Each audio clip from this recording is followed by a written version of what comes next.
Good evening, everybody, and welcome. If you wouldn't mind taking your seat, if you're able, that would be super. We're going to get the evening going. My name is Colleen Brown. I'm the owner of Frontier Law, and I'm based here in Fort St. John. This evening, we're honored to host 4 of the 5 candidates for the upcoming Canadian federal election. And this federal all-candidates forum provides an excellent opportunity for the community to engage directly with those seeking to represent us in our federal legislature. Your presence here in the room, although a little bit skimpier than the provincial event that we held back in October, and via the online live stream, shows a commitment to understanding the issues that matter most to the people in this region. As we gather to discuss the future of our country and our region within it, we hope to be able to foster a spirit of open dialogue and mutual respect. This evening's conversations will give each of us the chance to hear diverse perspectives, I hope, ask important questions, and ensure that our voices are heard in this most important democratic process. We hope to make it a productive and insightful meeting. Curtis Whitford will be this evening's moderator.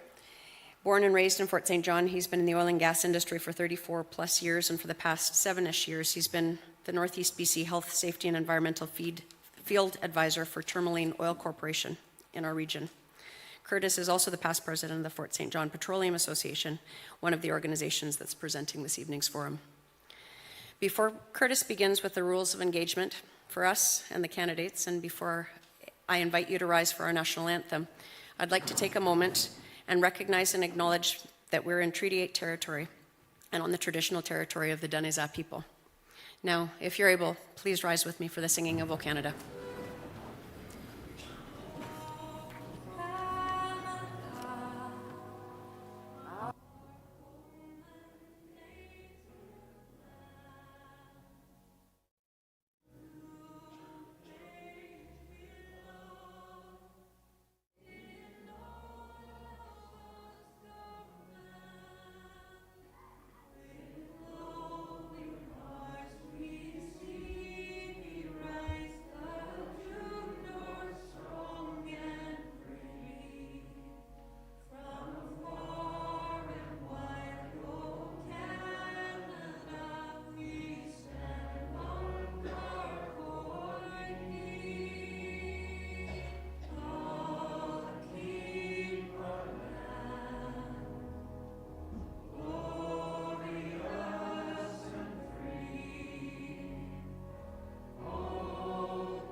Oh, I wasn't expecting that, but thanks, Skylar. That was you, I bet.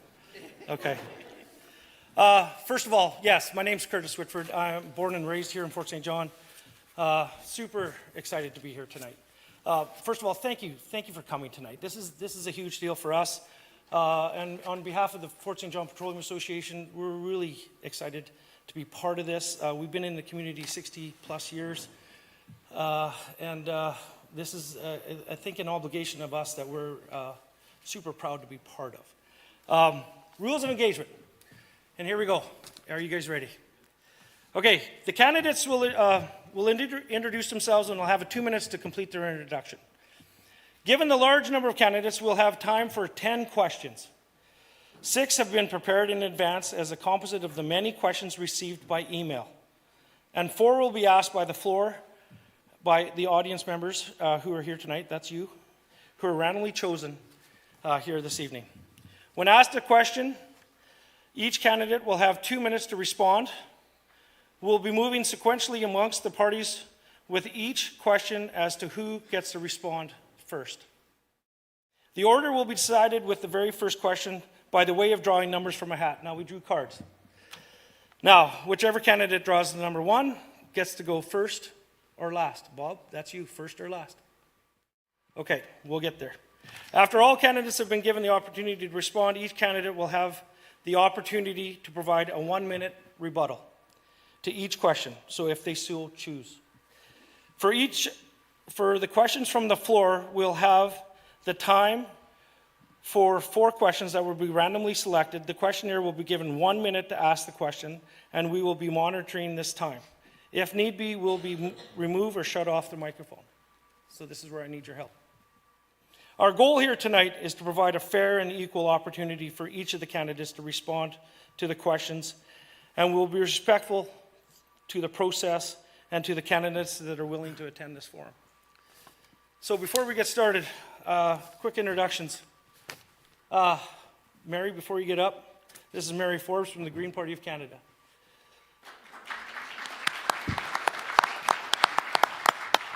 This is Corey Grizz Longley from the New Democratic Party. David Watson from the People's Party of Canada. Bob Zimmer from the Conservative Party of Canada.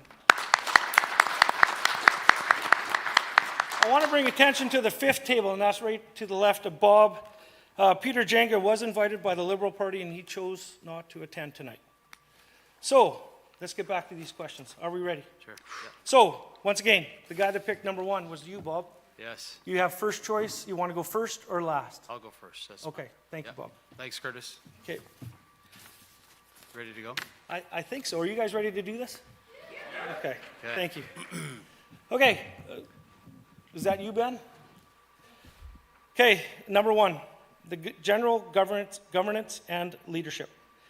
If you were elected, what is your top priority for our riding, and how do you plan to work across the party lines to achieve results? Sorry, just Curtis, are we introducing ourselves? Oh, Yeah, I heck, thought there was Bob. the intro first. Yeah. See, this is where I screwed up. Oh, sorry, messed up. Okay, let's do introductions. Thank you, Get Bob. right into it. I got excited. Okay. Okay, let's do introduction. Mary, because of the Bob going first, you get to go first with introductions. Fantastic. Thank you, Mary. I'm quite nervous. This is my very first time doing anything like this, so please bear with me. And I'd like to thank you for inviting me to be here on the traditional and unceded territory of the Danzé people, members of the Treaty 8 First Nation. Thank you, Brian and Colleen and Curtis, for making this event possible. I'm running for the Green Party because I feel it's the only party that would let me work for you. If elected to Parliament, the Green Party will never tell me what to say or how to represent you, and will support the decisions which would be informed by you.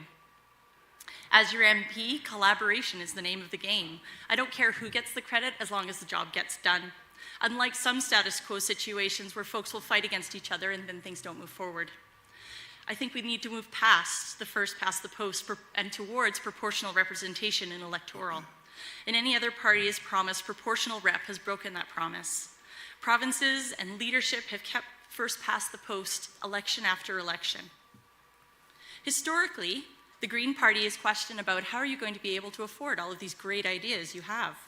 And it's the only party that fully cost checks their platform with the Parliamentary Budget Office, and that full platform is being released tomorrow.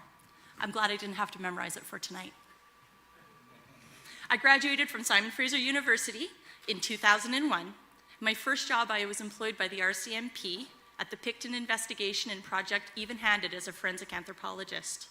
I was a search technician and part of the team that helped provide closure for families of some of northern BC's missing, murdered Indigenous women and girls, and their justice is very close to my heart. I am proud to raise my children and elevate my experiences in solidarity with the Secwepemc and Tsilhqot'in people in my hometown of Williams Lake, British Columbia. And despite Ottawa throwing a line between my riding and yours, I consider this entire region northeastern BC, and I am a daughter and a colonist on this land. I was a homeowner here in Fort St. John for 7 years while I worked as an archaeologist in the oil patch, and I love being on the land. My very favorite places with Indigenous representation were the really big old groves of poplars. They're so big you can't reach your arms around them. And there would be scars from cougars climbing them or bears rubbing on them, loud woodpeckers, babies, and squirrels scolding you. But the best part of those really big corpses of trees was they would block the satellite signal from my sat phone and no one would call me. Thank you very much for this opportunity to speak. Thank you, Mary. Corey? Thank you, and welcome everybody. Thank you for coming out to listen to what us as candidates have to present to you. I appreciate this opportunity and this job interview, because that's exactly what it is. It's a job interview. And I'd like you to get to know me a little bit better. I'm one hell of a worker. I work hard. I'm in the trades. I'm a plumber and I'm a gas fitter by trade. I know all about energy. That's what we do. That's what I do. I take it from the ground and I put it inside your house in your furnace to keep you warm in the wintertime, even though I'm from the NDP. Just so you know that up front. I'm a father. I have 3 beautiful children. They're fantastic. They are the world to me. And I have a beautiful wife. Her name is Debbie, and she teaches at South Peace Secondary School and does the drama program there. And their musical this year is 9 to 5. Buy your tickets now. It is going to be so much fun. It's going to be great. What else can I tell you about myself? As my career, you guys might recognize my voice because I was on 890 CJDC for probably 15 years. I also started off the rock and roll show here in Fort St. John on 101.5 The Bear.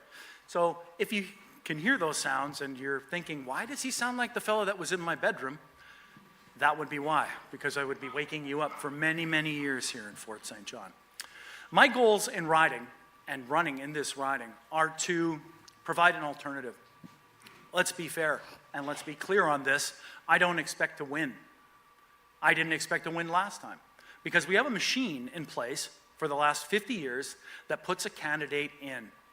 That's what happens. You don't have to look any farther than we did in the last provincial election, where we saw 2 well-experienced, well-loved community members being removed from a party for no reason other than someone had a buddy. I want to give you guys a chance to have a change, to bring in some fresh ideas, to maybe take a chance. All we have to do is look at the successes in the riding to our west with Taylor. All we have to do is look at the fact that the NDP is the party that's looking out for you.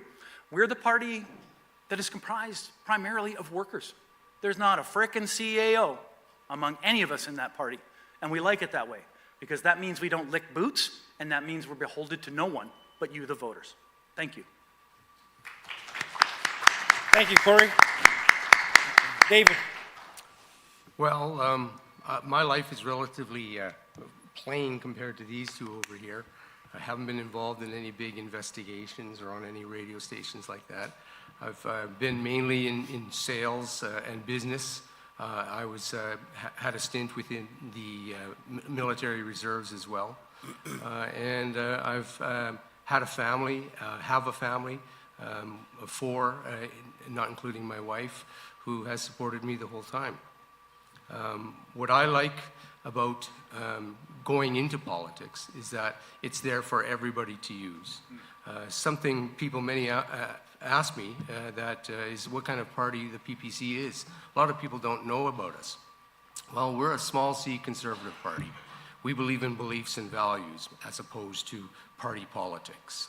As a party, we want you to vote based on your values and your beliefs.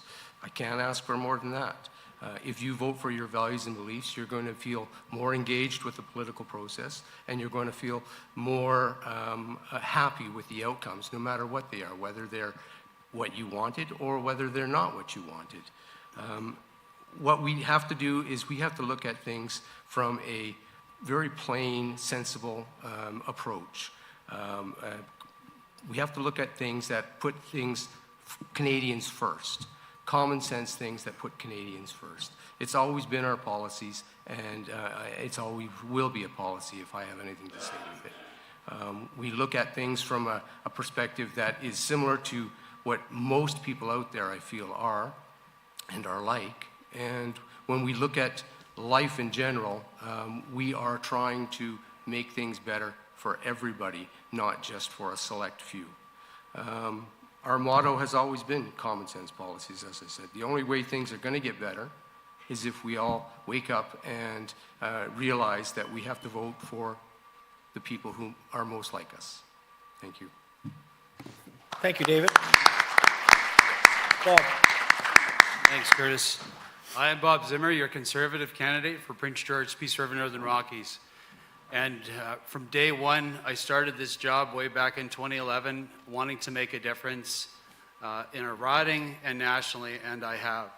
For everyone who wonders what happened to the Canada they knew and loved, hope and change are on the way. We need to get our country back on track, and we have a plan to do exactly that. I'm running to be your MP because I care about our country and I care about you. I've never seen Canadians struggle as much as I have now after 10 years of an out-of-control and corrupt Liberal government. Canadians cannot afford another lost Liberal decade.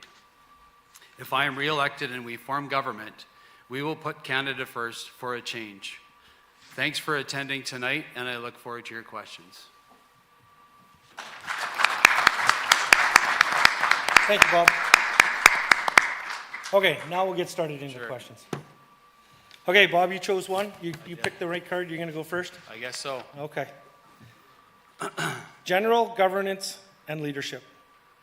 If you're elected, what is your top priority for our riding, and how do you plan to work across the party lines to achieve results? You have 2 minutes, Bob. The number one priority for me, Curtis, is affordability and really jobs in the economy. This is a natural resource-based economy. We've just seen a local mill lost that's been around for years. And our oil and gas sector is still functioning. A lot of that, basically all the natural gas that goes to that project on the coastline goes to LNG Canada, that goes out to the world, comes from right here in northeastern BC. But that said, there's a lot more of it and a lot more opportunities there for us. And we've seen federal government in combination with a provincial government that really suppresses natural resource development and the jobs that come from that. That's my first priority, is bring that economy back up to where it should be. And that deals with the economy and affordability. Affordability for most Canadians is the number one issue that they're going to go to the ballot box and vote for. And I think the best way we can fight that is a good economy, but another way is eliminating things like the carbon tax. Carbon tax has been incredibly damaging on local, especially northerners that have to heat their homes. We have Xander in Fort Nelson who sent me his heating bill for 1 month in Fort Nelson. This was even in the spring, it wasn't even that cold. $536 to heat his house up in Fort Nelson. $226 of that was carbon tax alone. And then the government wonders why people are struggling to afford to heat their homes or feed their families. Affordability is number one, along with the economy, Curtis, and I know with Leader Pierre Poilievre, we're going to get our economy going once again. We can be an energy powerhouse, as he said many times. We just need to get it done. Thank you, Bob. So, Mary, you picked the number 2 card. Are you ready? Yes. Same question. You want me to repeat the question? Yes. Okay. If you were elected, what is your top priority for our riding, and how do you plan to work across the party lines to achieve results? I'm going to take a card from Mr. Zimmer and say that, affordability is really the thing that we're all experiencing. And when that carbon tax was taken off my gas tank, I was grateful. Like, the cost that is on us is really difficult. It doesn't mean that taxation isn't a successful way to deter polluters, but maybe for polluters at the very top rungs, not everyday citizens that are just trying to get to work. I know I'm green and it's weird, right? Stay with me. So right now we're running a sort of 1960s style tax system. 20% of Canadians spend 2/3, or 20% of Canadians have 2/3 of all of the funds, like they're the richest. 33% of us Canadians make less than $40,000 a year. So the Green Party proposes that instead of not paying income tax at $15,000, that lack of income tax happens at a $40,000 mark. We're interested in creating universal early learning and childcare so every family can afford it, to expand paid leave for elder care, miscarriages, and other family needs, and to make trade schools, college, and university free so students can learn without going into debt. Really, I only have 6 seconds left? No, you got a whole other minute. You can go. Yeah, You're I messing was with the watching clock, for you. guys. I'm Yeah. like, wow, I gotta go. No, I've been watching. there you go. All right, here I go again. Yeah, Ready? keep going, Mary. So families are struggling to pay their bills while big corporations are hiding billions in profits. And our housing should not be played like the stock market. We should be paying about 30% of our regular income on housing. But places in Vancouver and Toronto, and I might say Fort St. John because it's hard to find a place to live here, sometimes as much as 30% of the housing market is tied up by investors. That's not the kind of place where an everyday family can find somewhere to live. I'd like to see a Canada that includes medicine, vision, mental, and dental care in their health care, and expand home and community care to make sure that those people who can't make it to the hospital have the care that they need in a safe place that they call home. Thank you very much. Thank you, Mary. David, you picked number 3 card. Are you ready? Sure. Okay, thank you. Well, my main thing would be somewhat similar to Bob's and Mary's. Affordability is a main thing for everyone, except I would probably come at it a little bit different way. I'm looking at more at governmental reform and political reform, both of our voting systems and our governance systems within the government and outside the government. What I mean by that is that right now we have an overbloated bureaucratic state that we need to do something with, and we need to make it smaller, basically. We also have, outside the government, we have enormous amount of regulations and laws that have been placed over the last 15, 20 years especially, but they go back decades. And we need to change some of those regulations, and we need to make them more fair for everyone in this country, not just in this riding. And the last thing I would try and concentrate on is things like energy resources in this particular riding, because we have vast amount of energy and resources in this riding, and yet we really don't use it anywhere near its capacity. If we used it more towards its capacity, we would increase our own standards of living as well as the country's standards of living. It would also give us a very apropos way of moving into the next century of life for this country, because it's going to take us probably somewhere in the neighborhood of 20 to 30 years to actually get to the point where we can fully utilize our resources and our energy systems properly. That's about it. That's perfect. Thank you, David. Corey, do you want me Ready? to repeat the question? Yes, please, go ahead. Okay, you bet. Just for context. If you are elected, what is your top priority for our riding, and how do you plan to work across party lines to achieve results? Okay. I'm willing to work with anybody, anywhere, at any time if their idea is good. If it's going to benefit my riding, I want it here. That means provincial, that means federal, that means municipal. Just because I would be the MP does not mean I'm too big to go down there and talk to a mayor from a local community. Because if they need something, that means the people in my riding need it, and we're there to provide that for them. We talk about affordability, as Bob mentioned, that's probably up there, but I would nudge out sovereignty as probably one of the biggest concerns I've been hearing from people.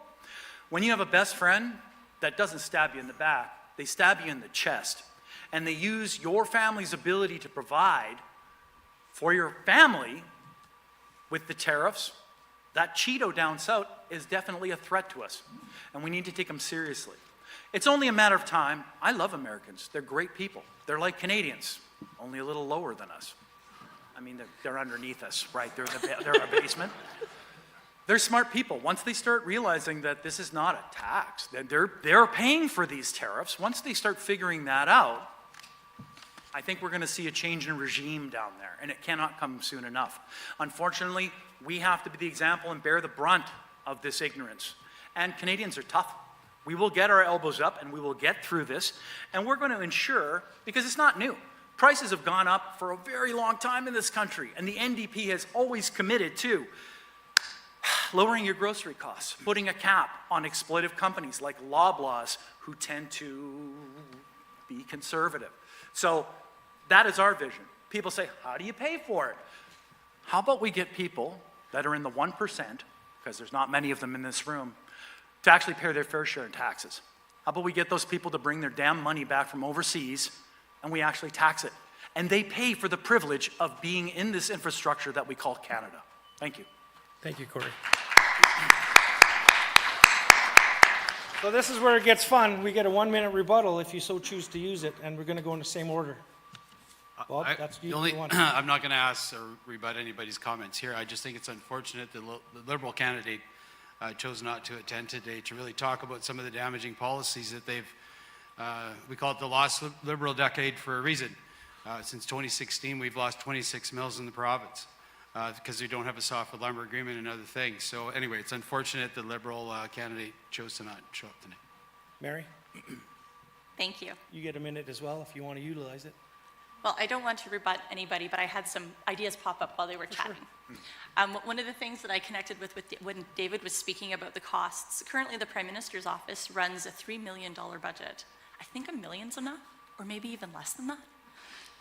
And when Grizz was talking about sovereignty, how can we talk about sovereignty with the United States when we're still not having nation-to-nation conversations with the sovereigns, the independent nations that are Indigenous people that live here in this very region? So once we have sovereign conversations with the people who live here, then we can have better sovereign conversations with the people who are chaos machines on the other side of the border. Thank you. Thank you, Mary. David, No, thanks. you got nothing? Okay. Corey? Yeah, I'd like to kind of echo Bob's sentiment there. It would have been nice to, I thought it was really cool that we do have another Liberal candidate here, because I respect your voices. Whether you're Liberal, Conservative, Green, PPC, whoever you are, you should be heard. And it's nice that there is representation here. Would have been nice to meet him in person. Got a chance to meet him on the election meeting there that we had with Elections Canada. I got to argue with the lost decade, the lost Liberal decade comment from Bob. Bob was there. Bob was there for that whole decade. So it's not really lost. Bob knows what was going on there. And fundamentally, you've had two parties since Confederation in this country that have screwed you. There's only one party that hasn't screwed you yet. That is an official opposition party. All I'm saying is give us a chance. Give us a chance to give you more health care. Give us a chance to do right by you. Give us a chance and get to know us. Because like John Horgan said, everybody's NDP. They just don't know it yet. Thank you, Corey. Thank you, Corey. That's right. Can I go with that one? Or is this one of the ones where the audience gets to no, nail it? no, Because I hold got a on. good one for that. So I appreciate the feedbacks from the crowd, but we are going to follow our format. Thank you. Let's go on. Save it. Well, hold Bookmark on. it. Corey, Write it down. question number 2. You guys ready? Oh, yeah. Okay, we're going to switch the orders up. Mary, you're up first. Now, hold on. Okay. Economic development and climate change. Ready? Yeah, I think I can do this Okay. one. Northeast British Columbia relies heavily on resource industries such as oil and gas, forestry and agriculture. How will you ensure that any BC communities benefit from Canada's transition to cleaner energy without losing critical jobs, balancing environmental protections with economic development? Mary, you're up. Thank you. It's like it was custom made for me. Thank you very much. So in all of these regions, whether it's down where I am in Williams Lake or up here and all the way up to the north in Fort Nelson or all the way down in Valemont, we're all working a resource-based economy, whether it's tourism or it's forestry or if it's mining or it's oil and gas. And the skills that we need to move into a clean economy are the exact same skills that we already have. It's surveyors, it's archaeologists, it's directional drilling, it's all of the skills we've already got. It's not even fancy, you have to learn a whole bunch of new things. It's just doable. And how do we know it's just doable? Look at the Peace Energy Co-op down in Dawson Creek. They've been doing this, they've got 600 members, they know how to do it, they've done all of their pre-investigations, and it's working for them. And they're making a great business plan, and they know it works up here. We've got some of the best wind resource. We've got giant hydro that maybe shouldn't be used to greenify LNG. And we've got incredible solar. So everything is already there. And then I'm like, what else do I want to say about this? Give me 1 second to look at my notes. 47 seconds. Quick, flip it. You got this. You got this.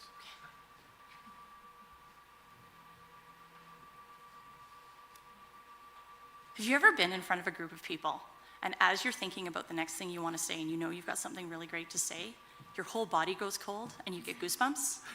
That's happening right now. So I really want to answer, but I've completely forgotten the question. And I'm going to pass it off to the next candidate and listen carefully to what they have to say and hopefully make my comeback and rebuttal. And back to you. Thank you, Mary. David, you're up next. Do you want me to repeat the question, David? Absolutely. Okay. Northeast BC relies heavily on resource industries such as oil and gas and forestry and agriculture. How will you ensure Northeast BC communities benefit from Canada's transition to cleaner energy without losing critical jobs, balancing environmental protections with economic development? You got 2 minutes, Dave. First and foremost, I would want to bring together all the main stakeholders for all of those areas, whether it be pipelines, energy resources, or things like logging and other things, as well as farming and ranching. If we have all the people who are involved with those sort of things, then we have a better idea of what the actual picture is going to be in the long run. And when we're talking about something like sustainability over time, we are talking long run. If we don't do something that's going to mean something for a number of years, then there's hardly any worth in going into it if it's just going to come in and get changed right away in 6 months or a year or 2 years down the road. We need to get something in place that affects everybody today, but helps for the long term as well. By doing that, we protect ourselves from things like what we're experiencing right now with the U.S. We also protect ourselves from things that are happening within our own country regarding our own interprovincial trade and our own equalization systems and things like that. If we don't do something now with all the stakeholders involved, we don't know what's really going on. We only see a small picture of it. In order to see the big picture, we have to talk to a lot of people. Sometimes that takes a short period of time to get a good feel for it, and sometimes it takes a longer period of time, especially when the amount of stakeholders go up. But I'm willing to do that, and we need to do that in order to assure the sustainability for ourselves right into the future. Thank you. Thank you, David.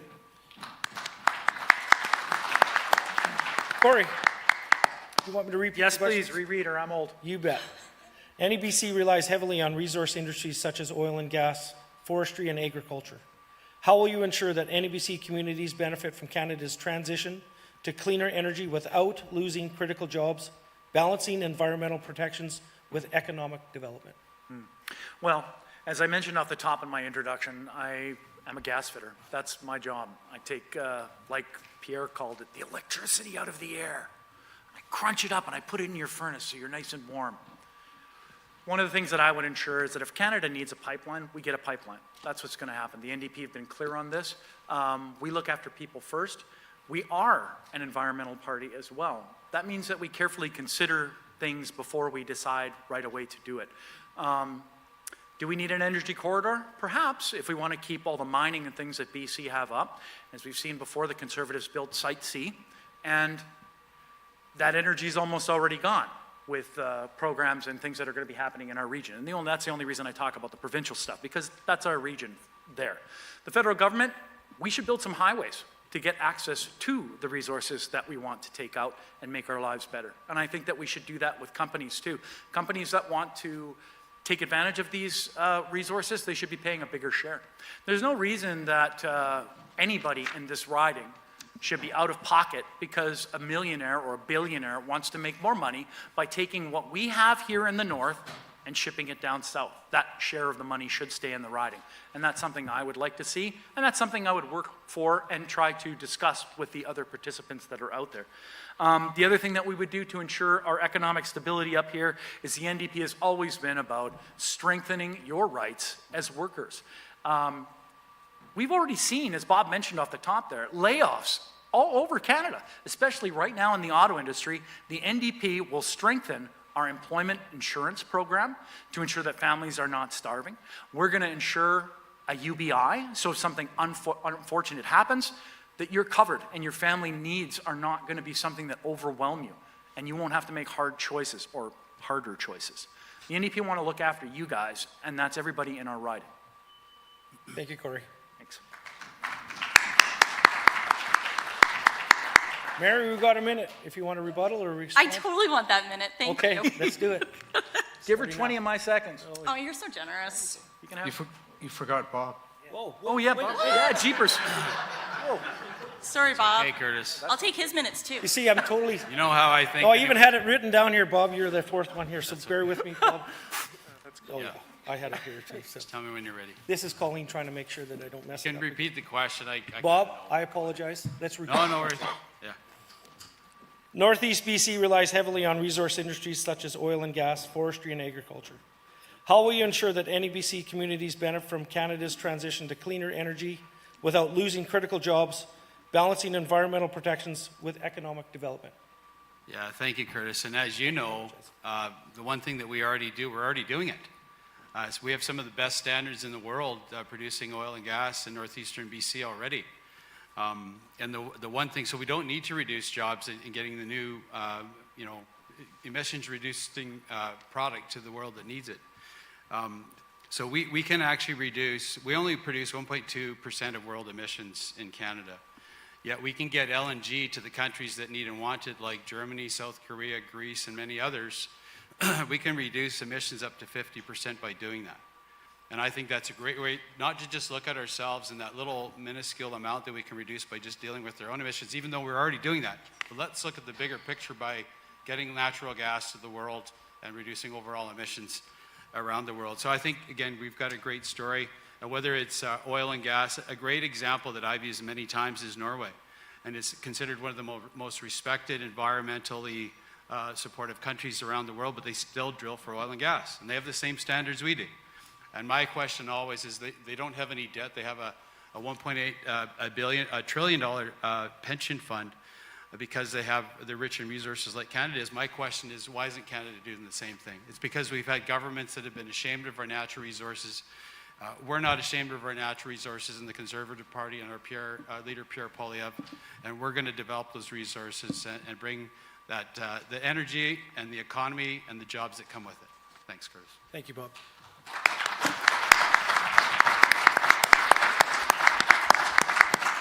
Okay, Mary, now are you ready for your minute?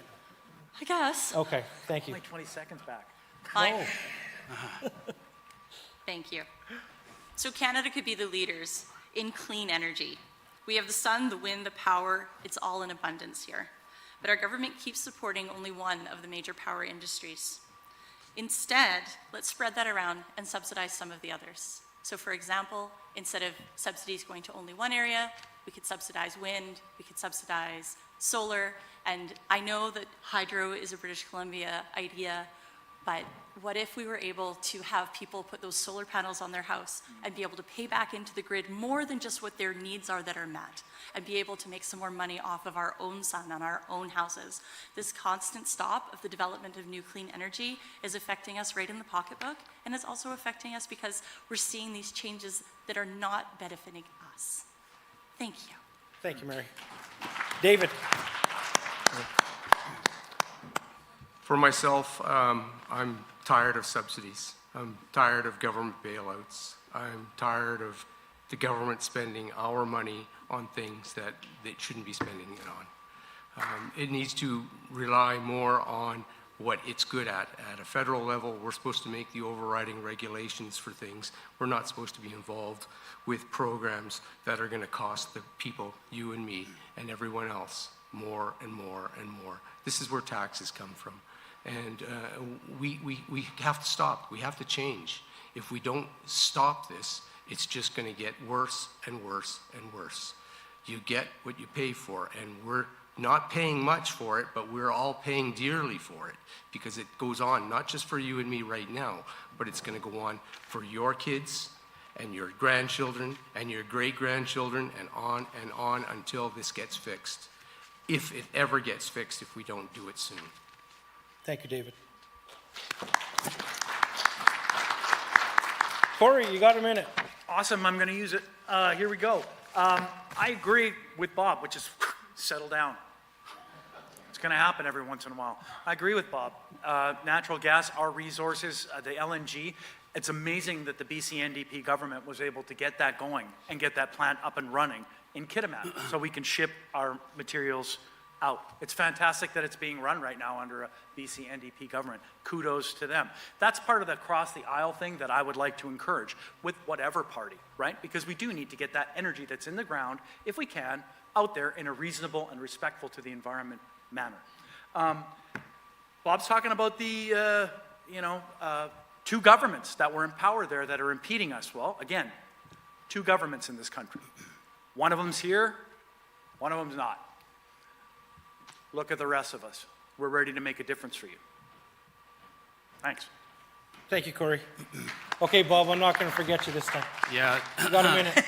Thanks, Curtis. I think I appreciate what Grizz has to say, but he's missing one a very key component. The reason why we have a natural gas industry in this province is from a man that's sitting right over there named Richard Neufeld.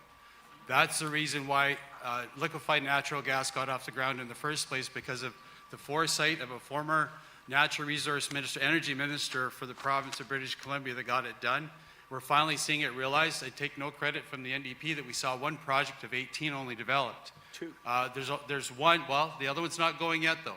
So again, kudos to Richard and for all your efforts to really get the ball rolling and bring LNG home. Thank you.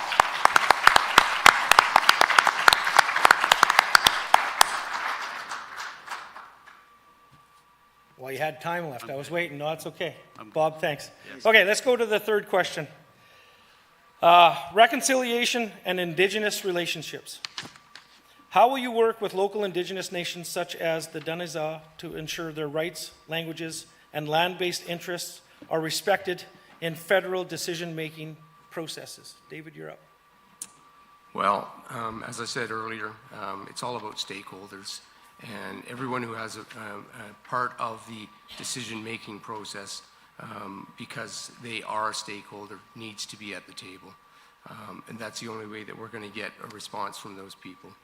Problem is, many times, is we invite people to these tables, and we don't listen to them. We don't even pay attention to them, really. We pay lip service to them. And the only way we're going to get stuff done is if we stop paying lip service and actually start listening to them. The Indigenous people of this country, they deserve every single right that every single other person in this country have. And in some cases, some people believe more. And this is something that we have to deal with on a day-to-day basis right now and into the future. These people are not going away, these Indigenous tribes, these nations, these sovereigns, they're not going away, but we're not going away either, so we have to deal with them. Best thing it would be to do is to get them to the table and find out actually what it is it's going to take to satisfy them and make sure that it is satisfactory for all the people of Canada. We're all important. That's it. Thank you, David. Corey, For me, do you want me to repeat it, or are you good to go? fire when ready. Gridley, throw me again. How will you work with local Indigenous nations such as the Daniza to ensure their rights, languages, and land-based interests are respected in federal decision-making processes? Well, the first thing I love is the land acknowledgements you guys did. Some people think it's performative. I don't. I think that what it does is it puts it top of mind, and it should be done every time we have large meetings like this, because let's face it, we're colonizers. We're here. I couldn't control that. It wasn't how I got here. My parents came here from Scotland. Thank God they did. I love it here. And I want to thank every day the folks that have encouraged us to stay and be neighbors and work in partnership. We have to do a better job of upholding the promises we made. We have 94 recommendations that are sitting there. I can't remember how many have been completed yet. It's not 94. I don't understand what the stall has been in that lost 10 Liberal years. Even the Conservatives have a spotty history on First Nations relationships. Our own candidate here has had some issues. Bob's voted against 8 bills respecting the rights and sovereignty of First Nations and Indigenous people. This is all in the House. You can read it in Hansard. Bob's voted against getting rid of the Indian Act. Bob voted against the motion of the House. And he's voted in favor of 2 bills that give the government more control over First Nations land. I'll let him speak to that. But what I would like to see is more of a respectful relationship using these instead of this. What we need to do is be true to the treaties that we signed. We need to honor them, and we need to ensure that these beautiful people, our neighbors, are people that we walk forward with together at the same time, at the same pace, taking advantage of the same opportunities to ensure that our country is strong, actually stronger than it's ever been. Thank you. Thank you, Corey. Bob.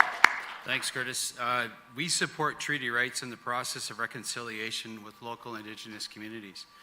One really important moment that I remember was at INAN Committee where we had Indigenous leaders come and talk to us, and a key part of reconciliation was economic reconciliation.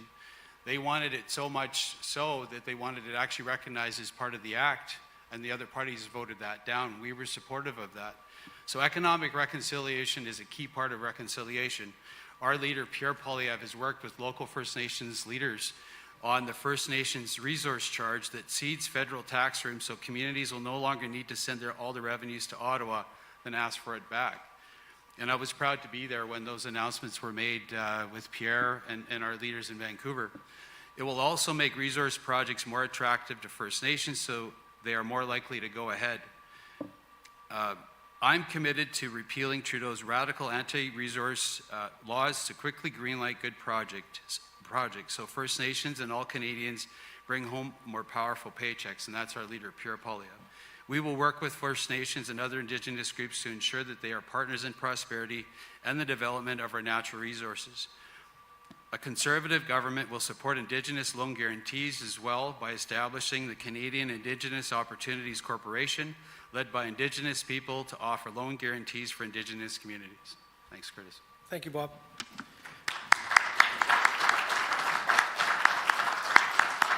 Mary, you got 2 minutes. Would you like me to repeat the question? Yes, please. How will you work with local Indigenous nations, such as the Danizaw, to ensure their rights, languages, land-based interests are respected in federal decision-making processes? By asking them what they want. They are the ones who should be at the table and making the decisions. They are a nation unto themselves, and we need to talk to them as another nation. They are sovereign, they are independent, and they are allowed to make their own destiny. And if they tell us what they want, then we need to make it happen. Just like if we, the populace, ask for better access to health care, more doctors. It's not always quick, it's not always successful. We know it needs to be done, and it needs to be addressed. I want to be a champion of truth and reconciliation. I want to see the 94 calls to action used not like sprinkles on a cupcake, but regularly. Go team. My mother was a federal health nurse in this region and worked with the Indigenous people here, preventing the spread of tuberculosis in the 1960s. And when I worked here as an archaeologist, many of those folks' children were coming out with me in the field, and I was really glad to make that connection with people who live here regularly. The rights of Indigenous people have been identified by the United Nations, and they need to be followed. There's a call to act for justice for the missing and murdered Indigenous women and girls from the inquiry. These items each of them need to be addressed and acted upon, and it should be an Indigenous-led change about removing the Indian Act. It's not their act. They didn't ask for it. It was put upon them. It's been twisted and manipulated to make it work best for whoever's in power. It doesn't work for them, and they should be the ones that make the decision on how it changes. Thank you. Thank you, Mary. Hear, hear. So, David, you got a minute if you would like to rebuttal or respond to these. No, I'm good with this one. Okay, let's go down. Corey. I just want to give you a quote here. The Conservative Party already has some serious problems with residential school denialism. I don't have to talk about that, but I could mention a name, Aaron Gunn. A lot of people have called for his resignation because he's a piece of crap, and he should not be running, as far as I'm concerned. That's my opinion.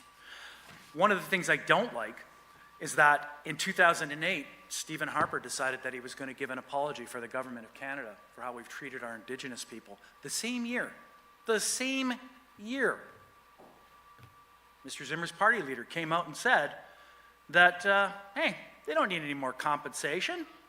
Instead, they're required to have a better work ethic. Those are his words. That's what he's saying to our neighbors. That's what this guy said to the people that the Conservatives claim they want to reconcile with and create an economic bridge. To me, that sounds an awful lot like the old style, trust me, let me come in there and harvest your logs and you can share in some money.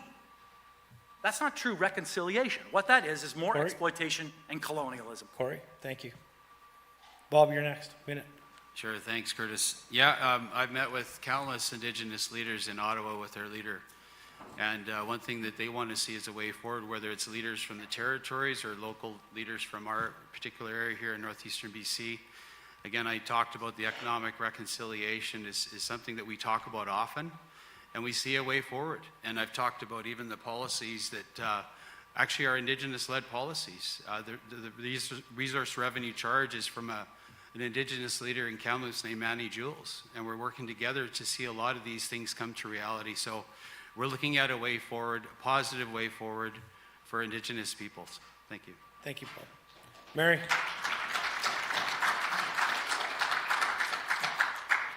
Mary, you got a minute. Thank you. My hometown, Williams Lake, is the home to the second longest running residential school in Canada, St. Joseph's Mission. In the investigation of finding the murdered children that were buried in these residential schools is heartbreaking, and that's happening to our neighbors. The residential school survivors are asking the federal government for support to create learning opportunities where people who live in this land who may not know about the children, who still need the opportunity for everyone to know about our past ills, because we can't move forward without knowing about what we've done wrong in the past, for funding to be able to create places where people can come and learn more about this past, because a large part of truth and reconciliation is truth, and this funding needs to be approved so that we can all learn from the past and move forward together. Thank you. Thank you, Mary. Okay, we're moving on to question number 4. Housing and affordability. Corey, you're up first. Of course just I am. bear with me here. What is your plan to address the rising cost of living, housing, affordability, homelessness in both the urban and rural areas of Northeast BC? What will you do to ensure young people and families can afford to live in our community? Okay, so we all know what the situation is here. If anybody's actually tried to find a place to rent or, God forbid, be able to afford to buy a home here, this is not a new situation. And of course, it has been created by those 2 governments that we've elected over the past Confederation. It's time for a change because we want to make it so that our young people can actually have a place to live. I don't want my kids living in my house as much as I love them. I don't want them living there until they're in their 40s or 50s, and that's happening. How are we expected to have a next generation that's self-reliant, have a line of credit or any equity, any of the things that we all wish for our kids without making a solid change? And the NDP has a plan for that, right? Families are doing everything right. I'm going to work for my 8 hours a day. I'm coming home. My pockets are way later than they used to be. So what we're going to do is we're going to make it easier to get a house. We're going to unlock a whole bunch of land, federal land. We're going to start building stuff on there. And we're going to do it fast, right? That's the big plan. The other thing is maybe you don't want to buy a house, or maybe you're not in the situation for it. One of the interesting things that's happening in this country, and most people don't know about it, is large corporations are buying up apartment blocks. They're buying up subdivisions. And what they're doing is they're controlling those. They're trying to manipulate the housing market to increase and inflate prices all over the place. The NDP says that's enough. No more. That's not going to happen. We're going to federally regulate that. We're going to ensure that families have a place to stay because homes are for families and everyone should have one. With this policy too, I would hope that we're going to see a reduction in homeless rates because if we build enough houses and we do it quick enough, all of our neighbors won't have to be spending the night sleeping outside. We can bring them inside and keep them warm and treat them like human beings. National rent control, a ban on fixed-term leases, rent evictions, and demo evictions, a ban on rent price fixing and landlord collusion, which happens an awful lot, and legal recognitions of tenant unions. If I have a building that has over 1,000 tenants in it, they should be able to organize. Corey, thank you. Thank you. Bob, would you like me to repeat the question? Sure, go ahead. Okay. What is your plan to address the rising cost of living, housing, affordability, and homelessness in both the urban and rural areas of Northeast BC? What will you do to ensure that young people and families can afford to live in our community? Yeah, thanks, Curtis. And one thing that we heard, we were at the trade show this last weekend, and affordability is the #1 issue that people ask us about. And whether it's carbon tax and the effects of the carbon tax, or a young person being able to afford a house, whether their wages, it used to be what used to be a good job now just can't afford that mortgage payment. They can't get into a house if you're you know, in that 18 to 25-year-old price range. And in bigger cities, it's even older. You know, we have many stories about 45-year-olds that are still living in their parents' basement because they can't afford even a down payment. But some of our ideas are incentivizing against red tape. For every dollar of relief a municipality offers on development charges, we will reimburse 50% of the development costs up to a $50,000 max. GST free, which is a really big thing for a new home buyer, is no more GST on a new home buyer. Will save home buyers up to $65,000 on houses under $1.3 million. Combining the two policies will lower the cost of new homes by up to $115,000, which is very significant. But we also will cut income tax by 15% for those lower income earners, dropping the tax rate on the lowest income tax bracket from 15 to 12.5%, 5%, meaning the average Canadian worker working under $60,000 will save $900, and a couple will save $1,800 a year. Those are just a few things to get the ball rolling in a positive direction on affordability, specifically on housing. We addressed that issue ourselves. I was a carpenter before my dad taught me carpentry, so we built our own house, but not everybody can do that. And even some of the prices of some of the materials now make it very difficult to actually pull that off. So anyway, that's some of our plans, and we're going to get it done. Thank you, Bob. Mary. Thank you. The province has been working hard to address the housing shortage. Here in Fort St. John and in Prince George, there is constant reassessment with 6-month check-ins to make sure that the work's getting done and on schedule to meet the predicted requirements for homes in all of these areas where housing's in a crunch. Canadian Mental Health, the province, BC Builds, and many other partners are working together to make sure that the houses that we need are available to us. But we need to look at everyone who needs a house as well, that every child needs a place to live, and if that child is now 50 years old and lives a life of invisible disabilities or perhaps generational trauma, and if they choose to live on reserve or in remote and rural areas, these choices should not be a disadvantage. Our can-do skills and abilities provide us with the skills to grow our own food, supplement increasing grocery costs, working with the stewards of the land with their traditional skills and harvesting abilities done in season and sustainably will be frontline education for the places where we live. Farmers markets, local meat sellers, and availability of processors, like having regional abattoirs and traveling processing plants, keep Canadians fed, safe, warm, with healthy local food at home. Another way we could reduce those costs of living so that you could have the money to make that first down payment is to forgive student loan debt and make post-secondary education free. Current workers do not want a lifelong job of previous generations. They want flexibility, creativity, they want a job that fills their heart and their head, not just their bank account. A strong, intelligent population improves all outcomes from childhood success to senior succession. Sweden made their education system free, and as a result, they have a burgeoning aerospace industry because all those intelligent people just showed up and learned great stuff. The ivory tower needs its doors blown open, so we are not held hostage by exclusive ideologies who can afford the education. Thank you, Mary. Thank you. David. Housing is very important, and affordability is very important. All these things are very important. Cutting taxes is very important. So we have to kind of decide what it is we actually want here. Do we want to build a bunch of slums for the future? Just stick people into them now and then move ahead that way? They've done this in other countries, the UK, even in the States. They end up being the tenements and the places where people congregate and a lot of the crime actually takes place. Or do we want to have nice places, decent little villages, something like Tumbler Ridge, that is put together and built in a strong manner that attracts people as opposed to making people not want to go there. We need to look at things like sustainability as well, things growing our own food. I myself have been doing this for years and years already. I've built greenhouses, multiple greenhouses. 6, I think, was the last time I counted. And I make a lot of raised gardens. We do a lot of our own vegetable growing. Not everybody has the time, not everybody has the space, not everybody has the ability, but everybody as groups, small groups, groups of 10, groups of 20, they can do these sorts of things. There's no reason why we couldn't have huge city size, not literally in size, but able to feed almost cities in greenhouses. In Alberta, they have a place called Redcliffe, where they have 8 greenhouses, and they supply most of Medicine Hat, over 25,000 people, just from 8 greenhouses.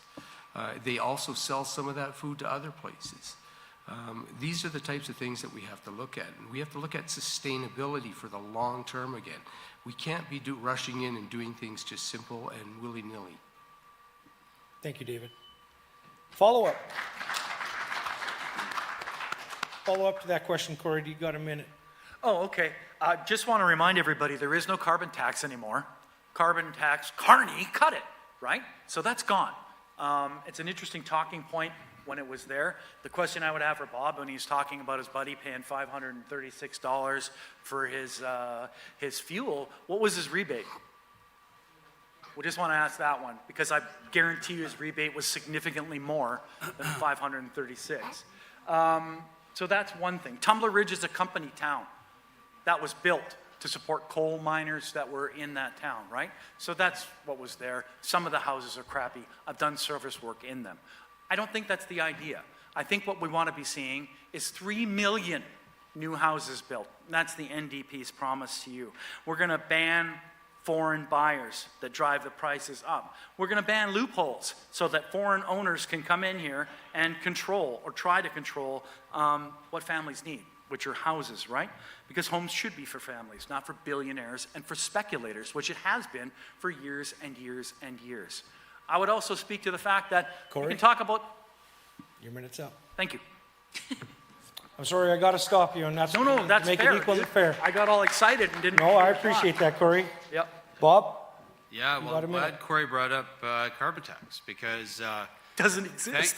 sorry, it's my time, Corey. Yep. So actually it was the NDP in cooperation with the federal Liberal government that brought in the carbon tax. And it was only after Pierre Poilievre conservatives hammered away, sorry, it's my time, Corey. Use it. Hammered away relentlessly year after year, day after day after day. They finally, because it was an election issue and they were about to lose the election over carbon tax, Carney actually decided to remove it. But did he really remove it? It's really just a pause. So he's put a pause on the consumer carbon tax, he says. For how long that will last, probably the first couple of days, if they do win government, it'll be back. And he's actually already said that. He said, we're going to move from a consumer carbon tax to an industrial emitter carbon tax, which means like companies like Petro-Canada and all the big producers of energy in our country are now going to be putting a carbon tax on what they sell us, and that's Bob? called gasoline. Bob? Carbon tax Bob? not gone yet. Bob, So. I got to stop you. Your minute's up.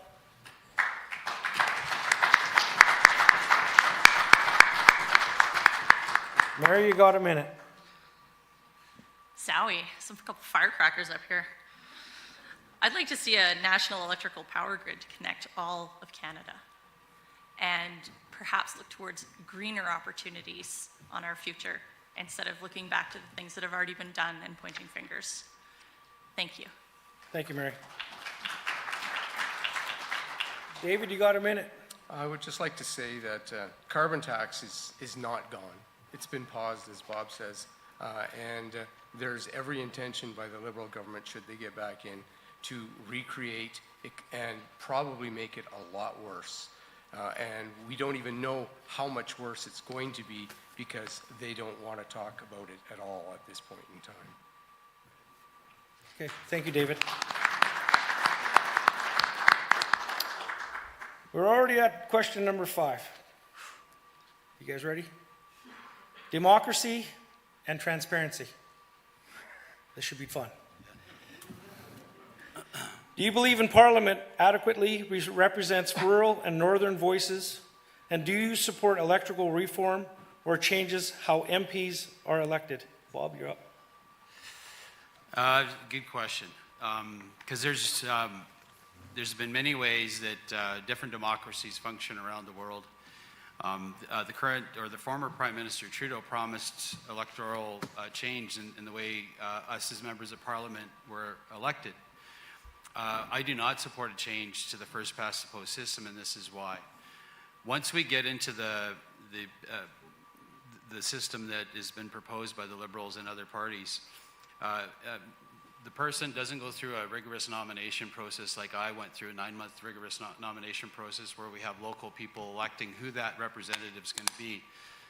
The person then is picked off of party lists. So it's all based on how many people get the most votes and they get picked off of party lists. That's the way it works. So I'm not supportive of a change to that. I think Churchill said about democracy in general, democracy is terrible except for all the others, right? There's still, democracy has its challenges and it's never perfect in our situation in Canada. But as democracies go, we have a pretty good one.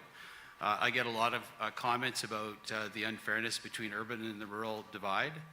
I had a conversation with several people just at the trade show, and the way that it's set up is every riding has about 110,000 people. We have 116,000, so it's pretty close to the average. We have some ridings that are lower, like the territories are 30,000 people, 30,000 per territory per 1 MP. But we also have places in urban Canada where you might have 200,000 people for one particular member of Parliament. So again, it's not perfect. They try and readjust it every 10 years to these population changes, but I don't support a change to our electoral system. Again, it's the best that we have, and it's worked so far fairly well. So, we have our issues, but the current system, I would support that it continues. I will say this, I don't have any more time. Thank you. Maybe in the rebuttal. Thank you, Bob.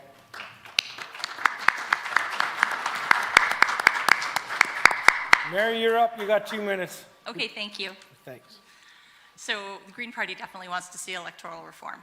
So why is it that the Bloc gets more seats in Parliament, but they get less votes than the Greens across Canada? So if we imagine that all of these water bottles that are up on the stage are the seats, and we say that there's 8 of them up here, and we say 4 of them get 3/4 full with red marbles. Stay with me, I know math is hard, it's tough for me too. But the last, 5 are filled up with red marbles, and then the remainder are all filled with green. In total, there's more green votes, there's more green marbles. But the red, because there was more of them to begin, more of them voted for that got the first place, first past the post, are the ones that end up being the leader. What about the person that everybody else voted for? So what are they doing in Alaska, for example? So they got sick of Sarah Palin, and they decided to do proportional representation, where you vote for the person that you want, and the person who gets the most votes, even if they're the second choice, is the person who gets to be your representative. In the last elections here in Canada, since the beginning of elections, except in one, Ontario has decided who our leader is going to be.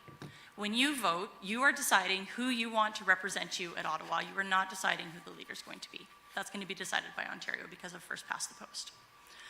So I don't think that that's fair to us. I don't want people to feel like if they vote for a party that's not one of the main ones, that they're throwing their vote away. I want you to be able to vote with your heart and vote for the person that you feel is going to best represent you and the experiences that you want in this region. I think it's unfair, and I'd like to have those green marbles be represented. Thank you. Thank you, Mary. David, would you like me to repeat the question? No, I think I'm okay with it. Okay.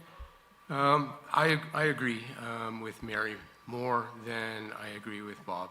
We need to have political reform. We need to have governmental reform. Reform is so important for this country. Most people don't even realize it. And it's not just MPs. It's also the Senate. It's also the judiciary. We have enormous problems here.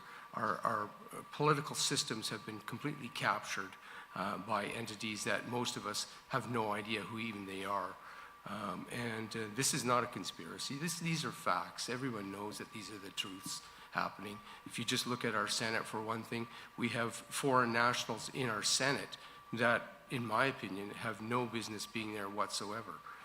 We have Senate where we have a small province like New Brunswick or Nova Scotia who has 10 senators with a smaller landmass and smaller population than BC or any of the prairie provinces who only get 6 senators.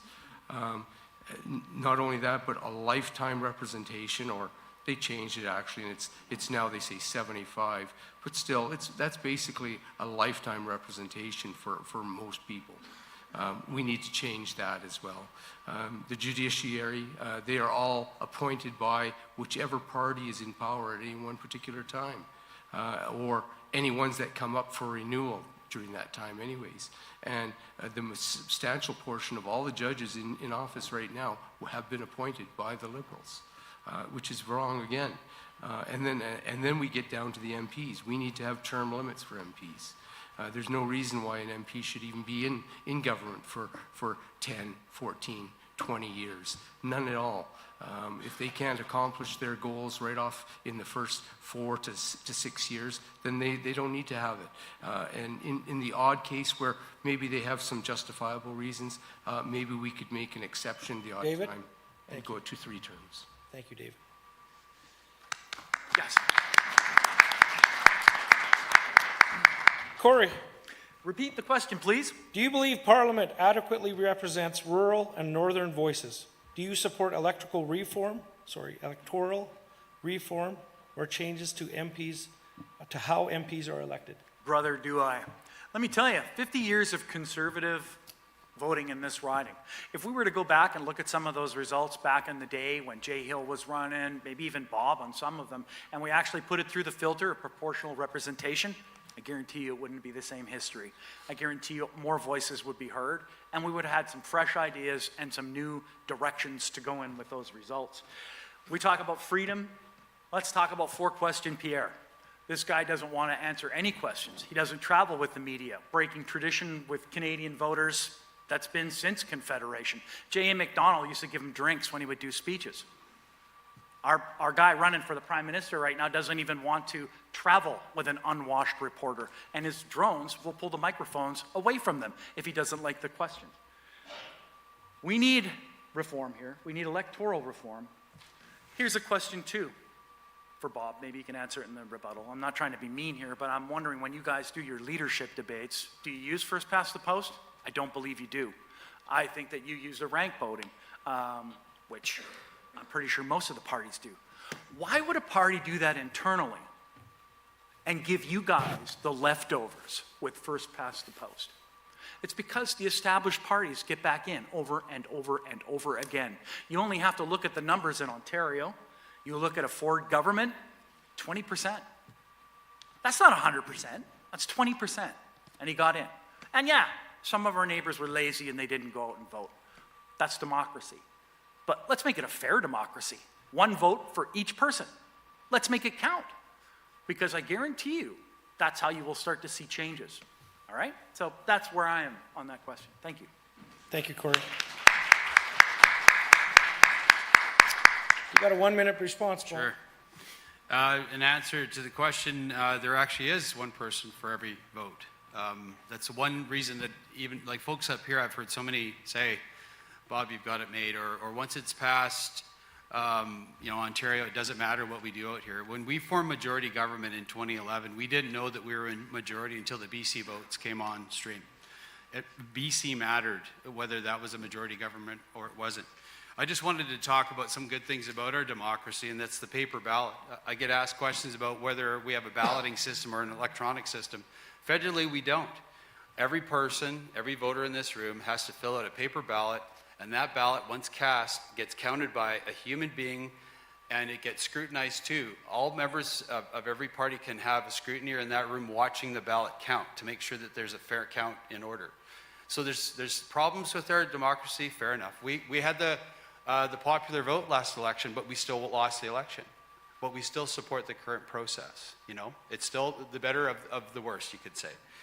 But the Senate, I would say, I used to be more skeptical of the Senate, but our Senator Neufeld, you just have to sit on enough planes with Senator. You see how hard of a worker he was. So Thank you, anyway, Bob. thank you. Thank you, Bob.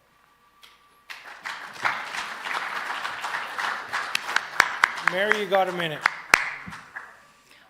I'm good. These guys are saying some great stuff, and I enjoyed what they had to say, and I'm good. Fair enough. Don't need a rebuttal. Thanks. Let's move on down to David then. David, you got a minute to rebut. I've said what I need to say about this Okay, topic. perfect. Corey, anything? Well, again, I think Bob's being disingenuous because Bob has an advantage of being the incumbent too. That's just how democracy works. I would suggest just kind of an exercise, maybe when you go home, take a look at some of the European countries and how they do stuff. Learn something new. Take a look at some of those democracies that do multiple runoff votes. They look at, and I didn't understand if you guys actually do a first past vote for your leadership group or not. I didn't quite get that. But I know that most of the parties don't. And the reason why is you get screwed. Your vote sometimes doesn't matter as much as another person's vote matters. One thing to remember, land doesn't vote. People vote. So let's make sure that we count it properly and that everybody gets a say in our democracy. Everybody should be able to play. Thank you, Corey. Okay, moving on to our last of the prepared questions, sovereignty.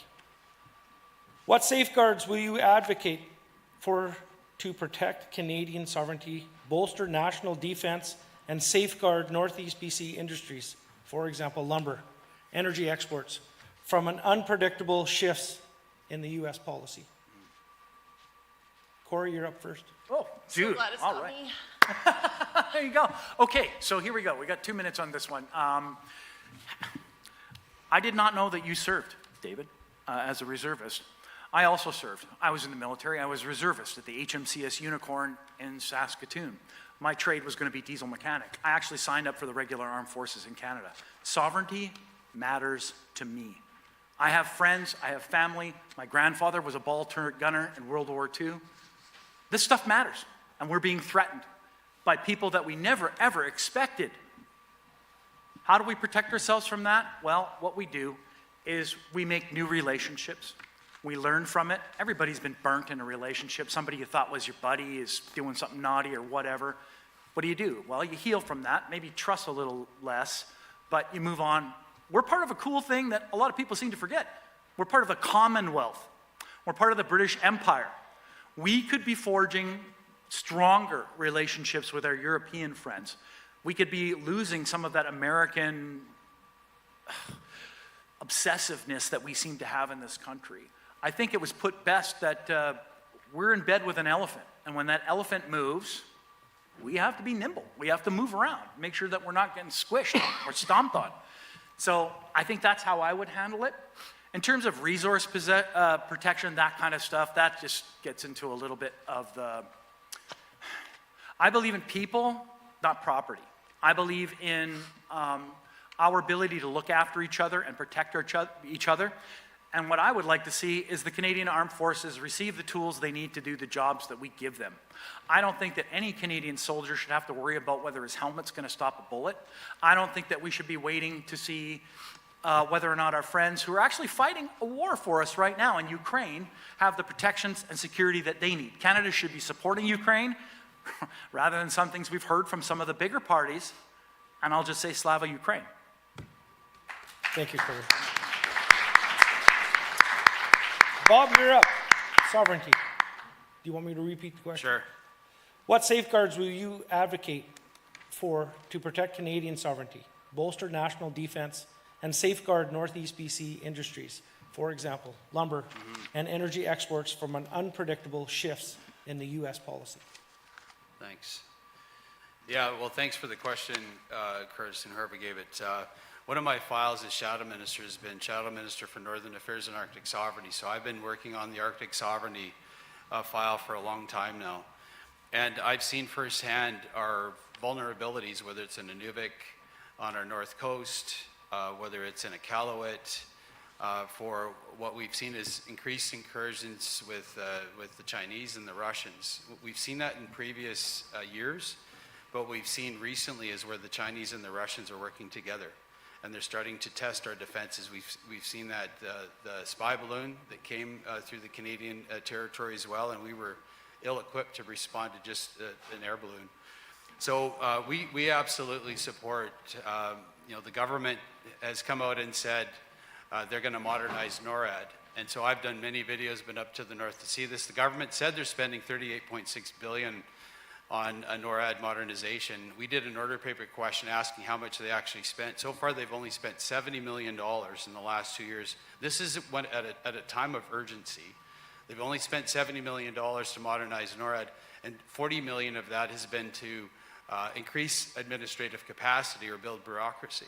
They're not getting it done despite what the ministers have said. This has been an ongoing issue, and it's a big problem. Our response to that is we do need to shore up our military and defend our borders, and our leader, Pierre Poilievre, has said he's committed to that, and we're going to get it done.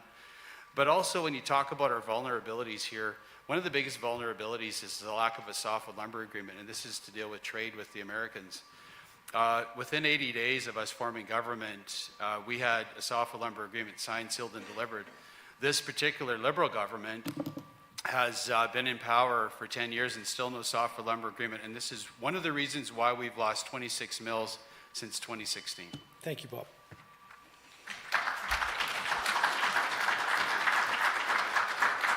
Mary, are you ready for this one? You want me to repeat it? Yes, please. Okay.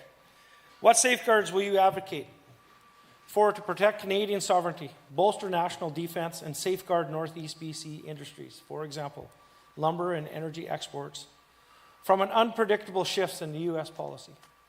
Thank you. The Green Party's been really clear. I have in front of me this long sheet of paper that has 38 plans to respond, and I've picked out a few of my favorites.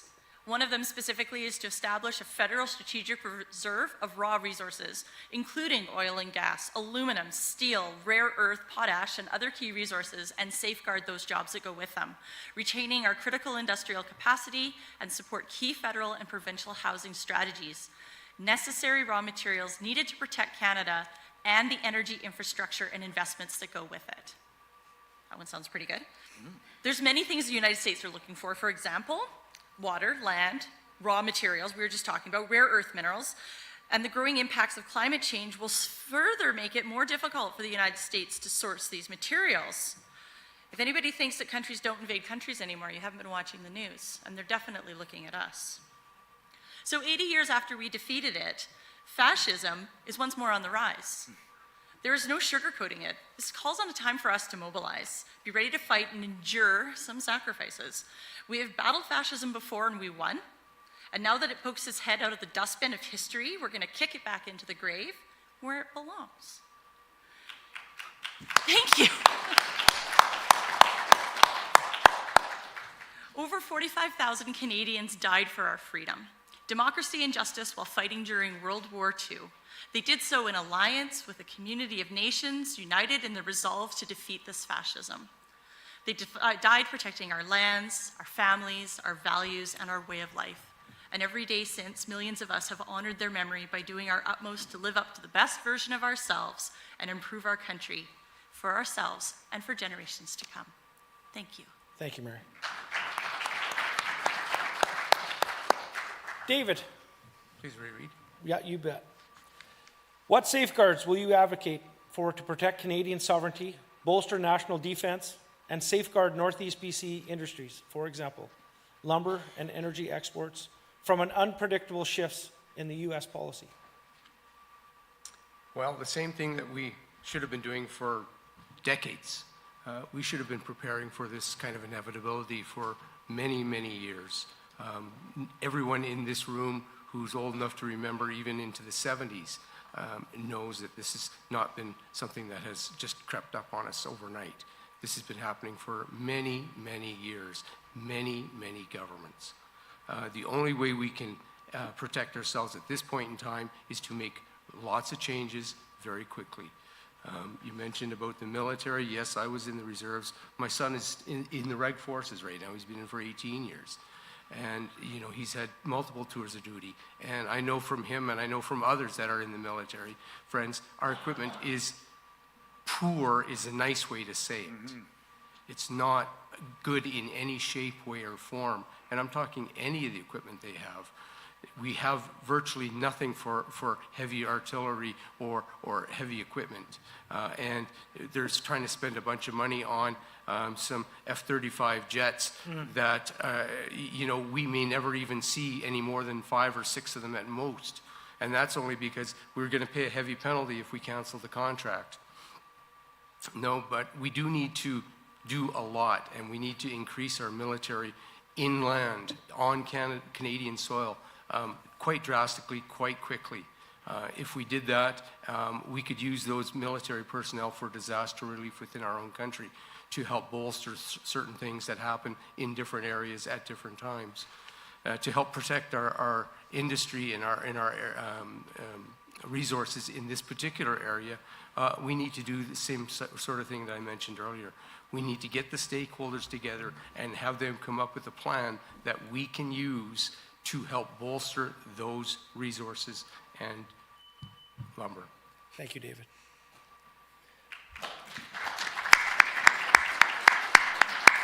In regards to a follow-up and a rebuttal, Corey, you're up. You got a minute.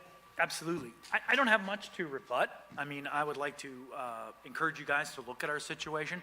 I agree with what most people have said. I really want to steal your stockpile idea. Maybe I'll do that like the Liberals stole our $10 a day daycare one. I'll just kind of sloop that over here. This is an opportunity. We are facing adversity. We're facing an uncertain future in the world stage. When your best friend stabs you and you're not expecting it, you have to respond. This is a chance for us to have Canadian innovation once more. Once upon a time, there was a conservative government that canceled the most advanced aerospace fighter in the world, the Avro Arrow. What we need to be doing right now is we need to be looking for opportunities to change what weapons we're using, to look to the future, to train some people that can fly these cool space machines and ensure that we never ever let ourselves be in the position where some criminal down in the States can knuckle us under. And that's not going to happen, so elbows up. Thank you, Corey. Bob, you got a minute? Sure. Yeah, I'll just follow up with, I followed Mary Ying, and she was the Minister of International Trade.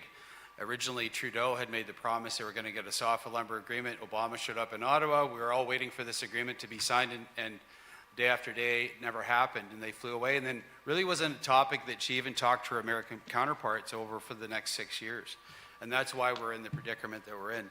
But some of the things that we're going to do, we're going to repeal the No New Pipelines Law C-69 and the tanker ban. We're going to grant decisions on major projects within 6 months. We're going to scrap the energy cap. We're going to axe the industrial carbon tax, and we're going to give Indigenous loan guarantees so they can be equity partners in energy projects. And very significantly, Pierre Poilievre will create a Canada First national energy corridor to fast-track approvals for critical infrastructure across Canada and a pre-approved transport corridor entirely within Canada. Thanks. Thank you, Bob.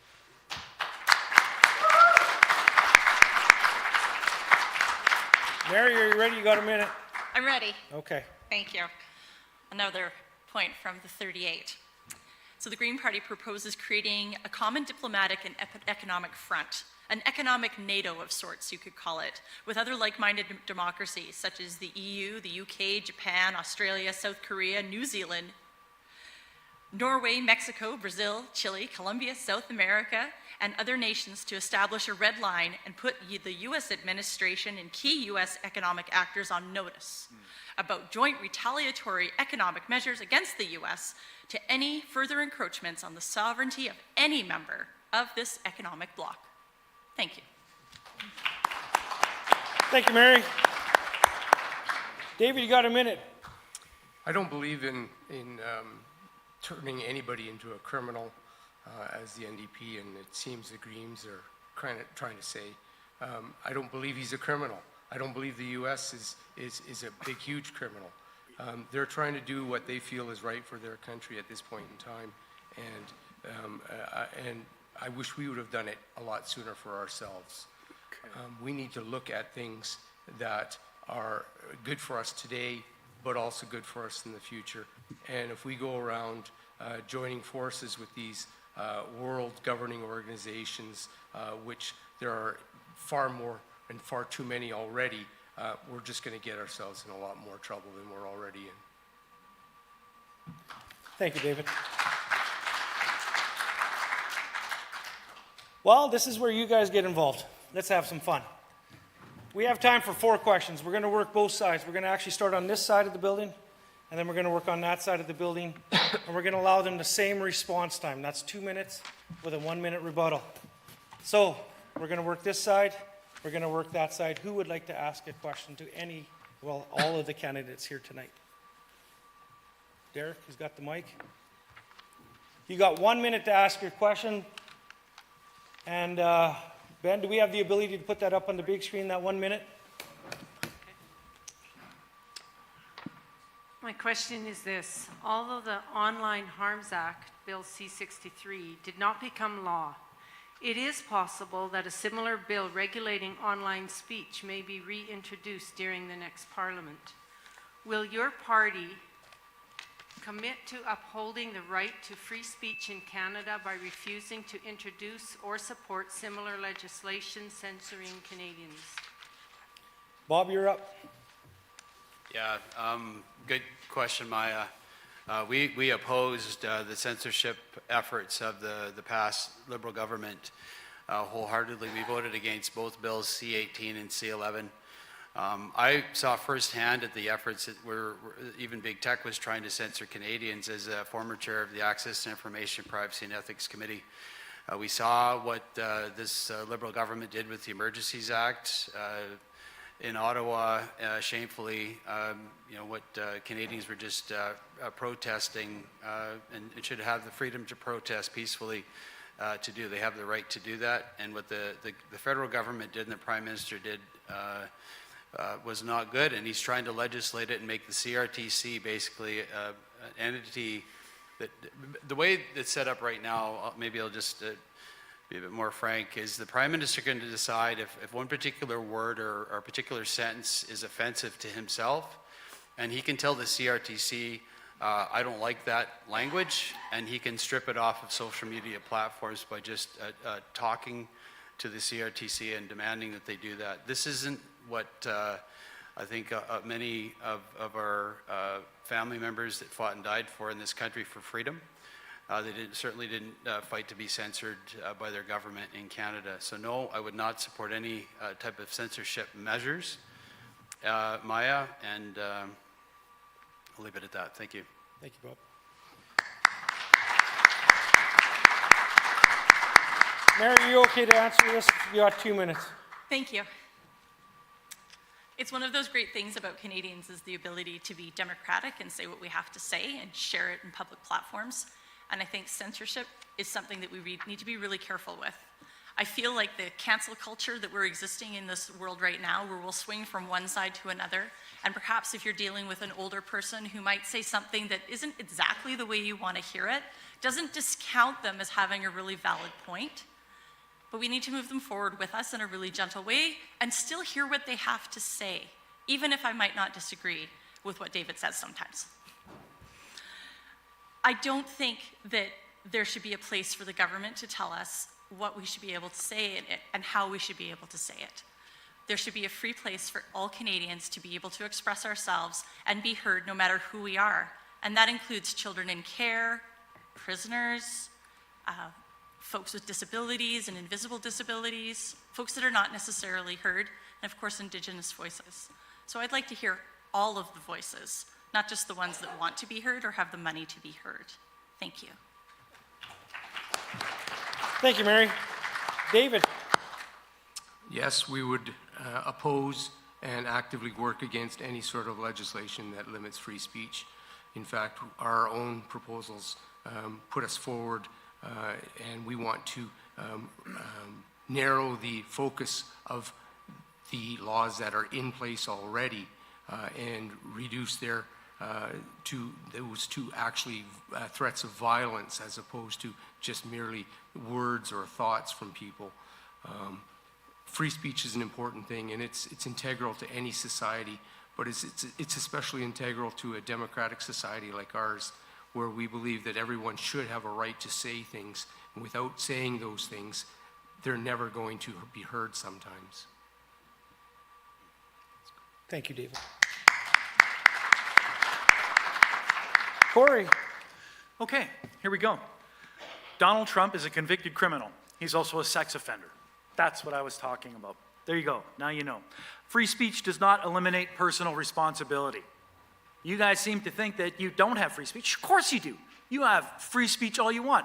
You guys can have people go to Ottawa, perhaps, and protest and honk horns and sit in hot tubs and serve up donuts. You can do all of that, but you have to take responsibility for your actions, and you have to take responsibility for what you say.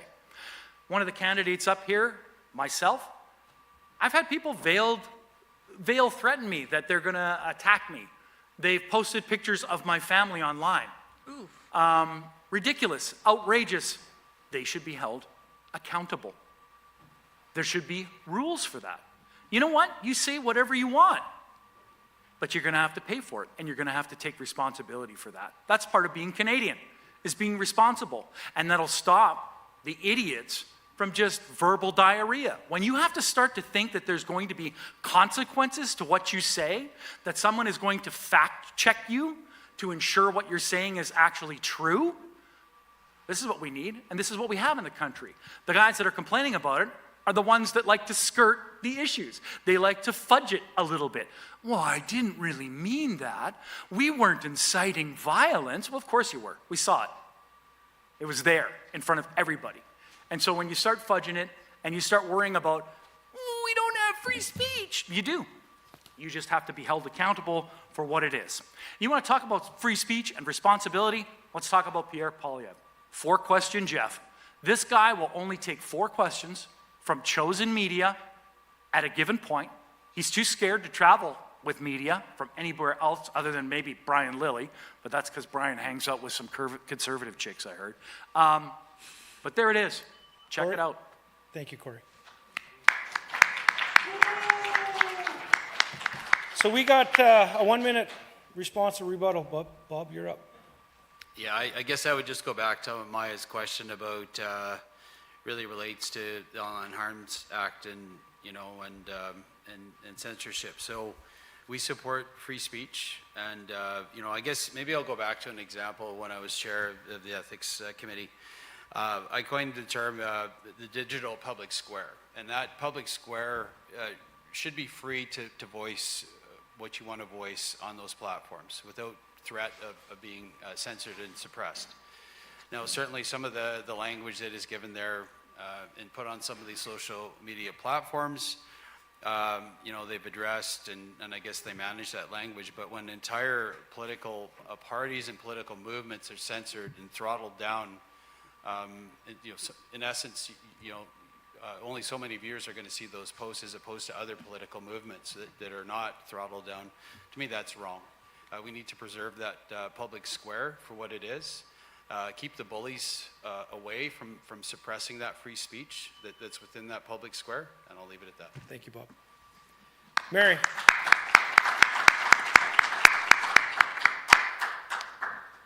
Something Grizz said just resonated with me, talking about his family being threatened as a candidate.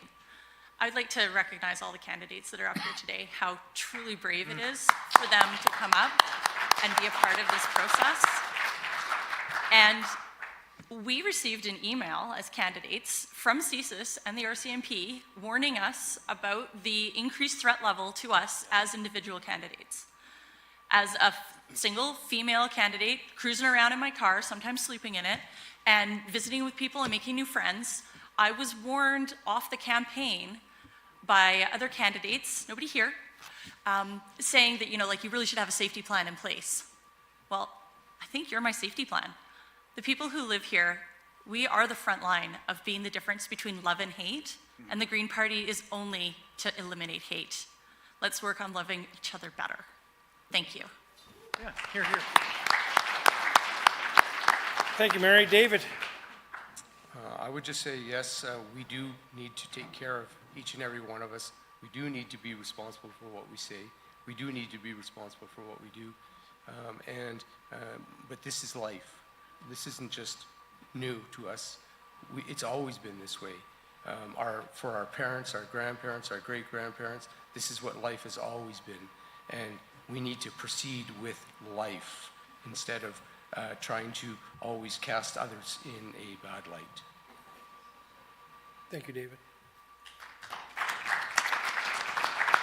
Corey. I think her name was Angelou. You do the best you can with what you know. When you know better, you do better. You can say that we've existed like this for a long time. So what? Let's move forward. Let's change. Hate speech is real. Hate speech is a real thing. There are countries that have laws that will put you in jail for it. In Canada, You can say whatever you want, but you're responsible for what you say. And by God, if you're going to be willing to say something so awful that you hurt your neighbor, you hurt your friend, what kind of person are you? Canadians take personal responsibility for our behavior, or at least I like to think that we do. I know I do. I want my children to be respectful and be thoughtful. If they think something's hanky or weird, share that with me aside. You don't need to be going out on the internet and being a jerkwad. And that's actually what's happening a lot. And that's why I think we do need some protections, especially for the young people and the vulnerable online. Thank you, Corey. You, Braden, you ready to go that side of the building? We got one more a question from that side of the building. Who would like to ask a question to the panel?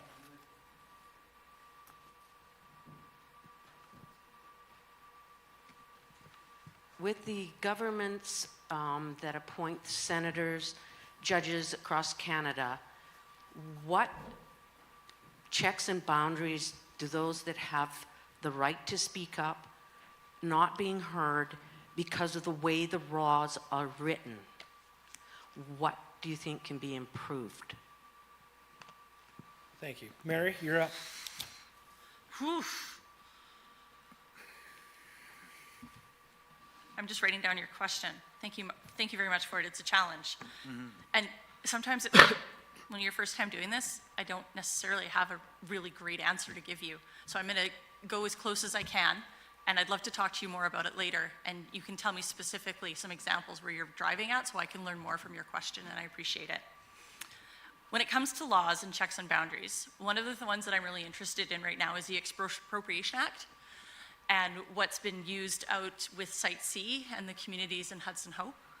So there are folks there that in the beginning, depending on where their land was located, if they signed up right away, they would be able to stay for $1 and it would work out really great for them and they got paid out. But there's folks that are holding out, as is their right, to say no, and checks and balances. But now that they've waited a little bit longer because they wanted to try out the process and see if things changed, and now they've pulled out and they've said, well, no, now all the deals are off the table and you can pay, you'll get almost nothing, and we're going to expropriate your home. And I feel like if you, and they're willing to take the original deal, but it's not on the table anymore. I feel like people who are willing to stand up to the system and fight are very often on the short end of the stick. And when they do stand up and fight, there's some kind of a repercussion or a buddy system that moves in and prevents them from being able to keep fighting. And it's maybe they'll freeze their bank account, or they'll change the way that their taxes are operated, or there's some other kind of sneaky side door that they're able to manipulate, because the folks that have the money are making the decisions, and the folks that need the money are the ones holding the bag right now. So I really appreciate your question, and I'd love to chat with you after this meeting as well. Thank you. Thank you, Mary. David, you're up next. Can I get a repeat of the question? Braden, can you help? Maybe Mary will read it for us this time. No. I was going to ask this. I'm trying to read my scrawl. It's pretty terrible. Yeah. Could you Braden, can we do that? With the way the governments are now, that the judicial system with the courts and the judges that are there, they are going straightly by a word that is written in the law, and those that are trying to explain common sense do not have a chance to have their say, because they say, well, that's not pertinent to the question. Okay. This comes down to what I call a perversion of our laws in general, and it's been happening for some time as well. In fact, if you want to read, you can go look it up yourself. There's a book by a gentleman called Friedrich Bastiat from 1649 that he was talking about these exact same sort of things that we're experiencing today. We are facing there's no other way to put it, we're facing socialism and communism within our law system at this point in time already, and it's only going to get worse. This is because they are trying to take away things from the people who have and give to the people who have not. Now, in some societies, that is considered just and fair. But in a democratic society, that's not considered just and fair to just take things away, as Mary was saying, appropriating things from one and just giving it to another. But they are doing this, and they're doing it more and more and more. There is really nothing that we can do at this point in time specifically except try to change those laws that are in place. And the laws are not restricted to federal laws, which deal with criminality mainly, but they're also being introduced and passed to do with things like the Legal Professions Act in BC, the Health Professions Act, the Emergency Services Act. These are all things that are affecting us, and we don't even realize, or most people do not even realize, how much they affect you today and how much they're going to affect you for years to come, especially when you have bills that are passed very, very quickly with maybe a third of them actually being read, or less than 10% in the case of the Legal Professions Act. It's disgusting, and we have to deal with it. Thank you, David. Corey? Thanks. Yeah, that was good, Dave. Communisms? How many? Conspiracies? Maybe some. You got to remember that our legal system, and at least in Western Canada, is from Britain, right? That's where it came from. There's a long history there, and we can even go farther back. We could go back to the Golden Rule. He who has the gold makes the rules. That's what happens in this country too. Rich corporations are the ones that are making the rules and the regulations. Bob Zimmer, on my instance, in the House of Commons, decided that asbestos was not dangerous. He voted against it. He voted against protections, actually a redefinition of what asbestos was in there. Again, why? Why would you change? Why would you vote against a law that would protect a worker somewhere? Someone who's doing a renovation, chipping up a 6x6 tile in a house, it breaks. We know what happens. You get that crap in your lung, you're dead. Why would you vote against that? I don't know. But again, it goes to the situation that we have right now in this country, the Golden Rule. Those that have the gold make the rules. The NDP doesn't believe in that. Our leader's a lawyer. He actually has a job. He went to school. You should be voting for us, because one of the things we would like to do in this country is to make things fair for everybody, to ensure that you're not going to get sick when you go to work, and that law is there to protect you. We're going to ensure that there's fairness to everybody. There it is. Thank you, Corey. Bob, you got 2 minutes. You ready? Yeah, I am. Yeah, thank you. And I'll maybe just clarify. It's under the Liberal government propped up by the NDP is why we're in the current criminal situation that we're in. Let me give you some facts. As a result of the Liberals and the NDP, violent crime has skyrocketed by 50%, while gun crime is up 116%. Gang homicides have soared by 78%, and extortion and auto theft are up 357% and 46% respectively.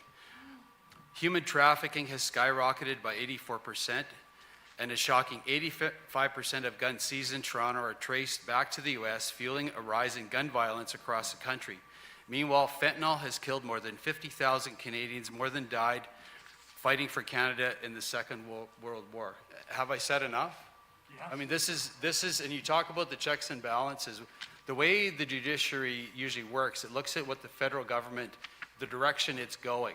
We've seen so-called unsafe, I call it unsafe supply, because it's produced a whole bunch of unsafe drugs. It's flooded our streets, and you see the results. 50,000 Canadians have died. These are mums and dads, sons and daughters that have died as a result of this opioid crisis that's been supported by the NDP.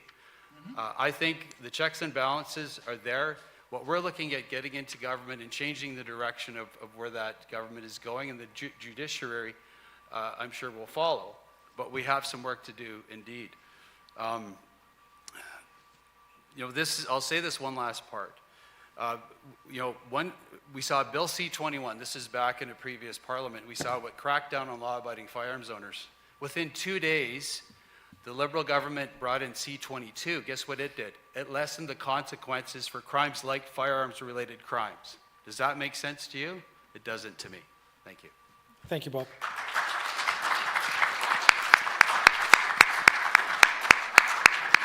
Mary, you got a minute if you want to use it in regards to a rebuttal or follow-up. I'm good. Okay, Thanks. okay. David, you're up. I'm good. Corey? Are you guys scared now with those scary numbers, which are not true or accurate? Are you scared about that? Check with the RCMP detachment in Fort St. John and talk about crime numbers. Check with the RCMP detachment in Dawson Creek with those numbers. We've seen the numbers go down. You want to talk about fentanyl? You should be worried about the Americans down south, which are using fentanyl as a crisis to smack us with tariffs. Does Canada have a drug problem? Absolutely. And you have a member right over here who's had 10 years to get us a treatment center or to do something for our region, and they have not. I would like to welcome you all to a safe consumption site. That's what we're sitting in right now. This sometimes is a bar. How can you be in here? Aren't you ashamed? Safe consumption sites work. There's medical and science proof that they do. And what we need to be doing is treating addictions as a medical issue, not a moral issue. Corey, thank you. Thank you. Bob, you got a minute to follow up? Yeah, I'll agree with Corey on one thing, treatment. The one thing that the provincial NDP government, the federal NDP in cooperation with the federal Liberals has missed is treatment. They've supplied these drugs that are supposed to help addicts get off of drugs, but I actually have a great friend named Marshall Smith that has done some great work around treatment, and he said to me, and he's a recovering addict himself, he said, Bob, the last thing to help a drug addict is to give him more drugs or her more drugs. And that's why we're seeing the stats of 50,000 Canadians. And in BC, we have horrible records as well. You know, thousands of British Columbians every year dying of opioid overdoses because of the so-called unsafe supply that's flooding our streets. And we know that to be the case. And we have examples here. I have a nephew that lost his fiancée due to overdose. She was trying to get treatment, relapsed, and she's passed away. It has to stop. Thank you, Bob.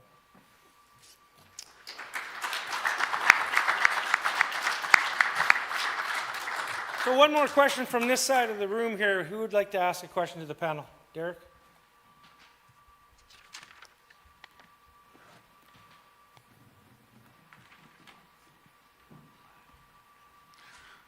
My question for the panel is, we've talked about treatment centers, we've talked about the opioid crisis.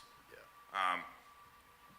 A lot of us here, I think, believe provincially it got out of control via the NDP government. So for the panel, when are we going to see affordable treatment centers for people with addictions? Because right now in Canada, like Grizz said, those who have the gold have the access. Well, most addicts don't have much gold. Right. First up, David. Are you ready for this? 2 minutes. Well, I don't know when we're going to see actual treatment sites and come out more and more and more. For the most part, treatment sites are a health thing, and I hate to pass the buck, but unfortunately, the provincial governments get very, very mad at the federal government when they try and impinge on any of their rights or responsibilities.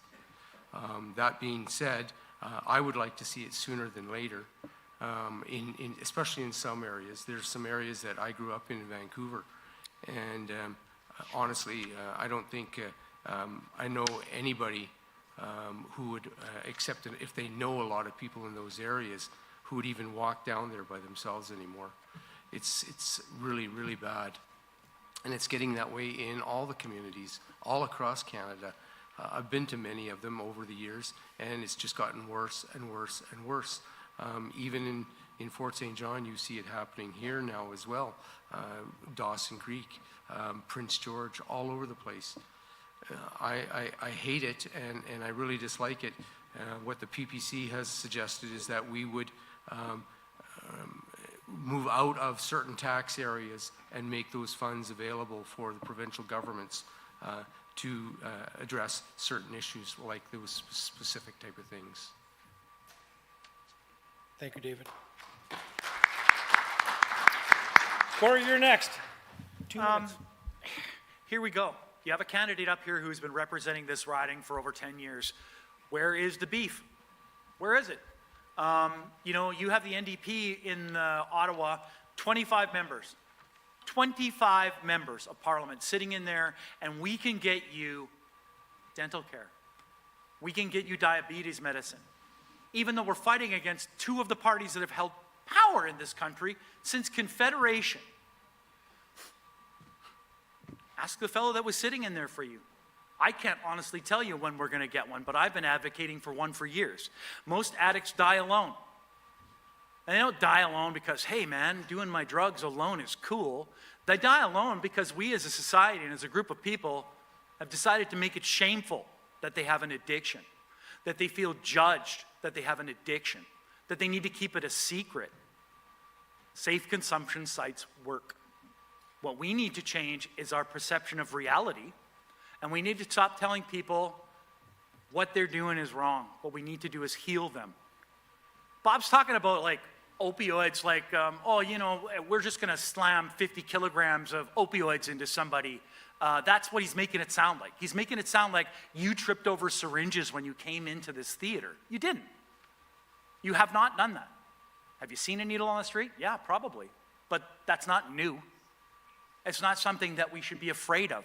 It's something that we need to embrace and attack the problem for what it is, a medical problem. It's not a moral failing. I don't know if you guys remember this or not, maybe you didn't know, but Saskatoon used to be a temperance colony. That meant that nobody was allowed to drink there. It was against the law. It's all over Canada had places like that, but guess what? Go out on a Friday night in Fort St. John. There's lots of safe consumption sites here. It's just that our morals have made it so that alcohol is okay and the other drugs are bad. Thank you, Corey. Bob, you got 2 minutes. You ready? Sure. So Thank you. I'll answer the question first, and maybe we'll talk about some of the issues. We're going to shift funding away from giving opioids to Canadians and shift that money and provide treatment spaces for 50,000 Canadians. I think that's a pretty good response to the treatment. And I'll ask, maybe I'll leave it because this is, again, I guess, not the response time for you, Corey, but the NDP has been in power for a number of years provincially and has really been in power as the NDP Liberal government in Ottawa for a number of years. I don't see a whole lot of treatment centers across the country, Corey. Sad to say, but I see a whole bunch. I see 50,000 Canadians dead because of opioid overdoses. And so, Curtis, one thing that we found at Prince George that the RCMP did some really great work is that there was this accusation that, so what happens is somebody can be prescribed opioids if they're addicts. So they go to the drugstore and get opioids. Well, what happens is those opioids usually aren't strong enough, and they sell them. And then they buy more potent drugs with fentanyl, and that's how people are dying. A lot with mental health issues that should be treated for mental health, but instead are getting these drugs and dying from overdoses. And it was proven in Prince George, just down the street from my office, where they did surveillance and they actually watched it happen. They watched the drugs coming out of the drugstore and get sold for money to buy harder drugs. It's real, despite what Corey is shaking his head, it's really happening in our riding. Anecdotal. And I would absolutely support, and if the NDP wants to put provincially, wants to work with us as a incoming federal government to get treatment centers across the province, absolutely we'll work together to do exactly that. Thank you. Thank you, Bob.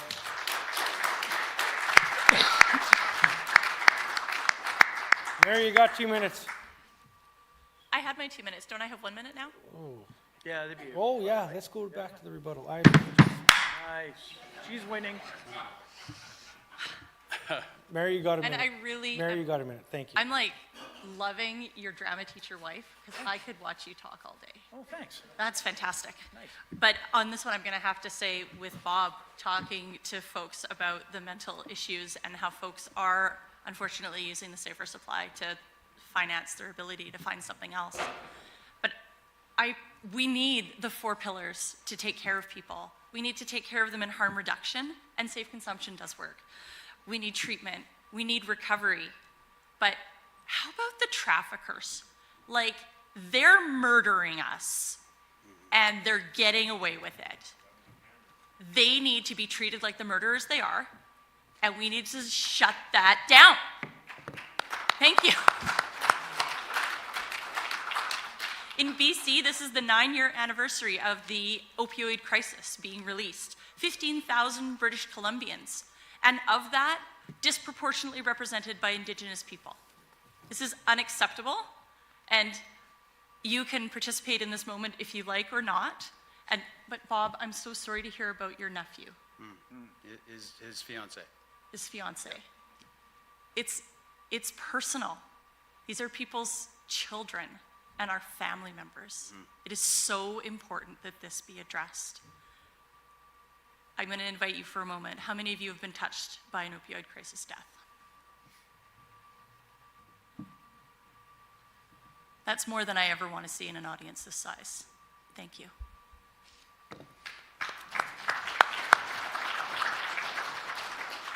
David, you got a minute?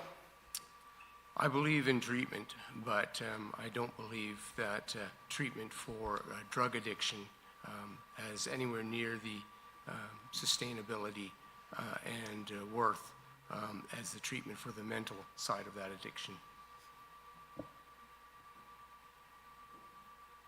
That's it. Thank you, David. Corey? I'm not a doctor. It seems like a bunch of people up here think they are. They don't know what addiction is, obviously. And yes, Bob is right. Addicts have gone and they've sold their fentanyl or whatever their prescription is for more money, because most of the people there are not driving a $100,000 truck. They're living downtown Eastside Vancouver. They're living in Prince George on the street. So they do what they have to do to survive, which is sell their pills. It happens. It's not happening in a huge number, like you're painting it, like you're making it. That's not what's happening. Your group there that wants to, how many sites did you want to build there? Was it 50,000? 55,000. 55,000 units. Do you think that's enough? I don't think that's enough. 10 lost More than years. you're doing. Where are those 50? Yeah, see, that's classic Bob. There you go. I'll say 50,000 and I'll just fade out the back real quick. No one will press me for that. You've been in power. You've been in the House. 25 NDP MPs getting you health care. He's been in there 10 years with hundreds of MPs. What are you seeing? Thank you, Corey. Thank you, Corey. Bob? Well, I'll just clarify who's been in power. It's been the NDP in cooperation with the Liberals that have been in power for the last 10 years. So you want to blame somebody? Blame the NDP and blame the Liberals. Just so specifically, we are going to crack down on drug trafficking. We will impose life sentences for anyone who is convicted of 5 or more counts of human trafficking. This is included in our crime fix. Importing or exporting 10 or more illegal firearms, or fentanyl trafficking, because it's killing our kids. We need to do something about it. We need to do something about it now. Treatment is part of the answer to the problem. Again, Marshall Smith said, and he's a recovering addict himself, said, look, you have to treat these people with their addictions. Most of them are mental health, with challenges around mental health. Don't treat them with more drugs. Actually get them treatment and get them well again. Thanks. Thank you, Bob. Curtis? Can I just say one more thing? I just wanted to mention, because Corey mentioned about most of the deaths are the down and outs.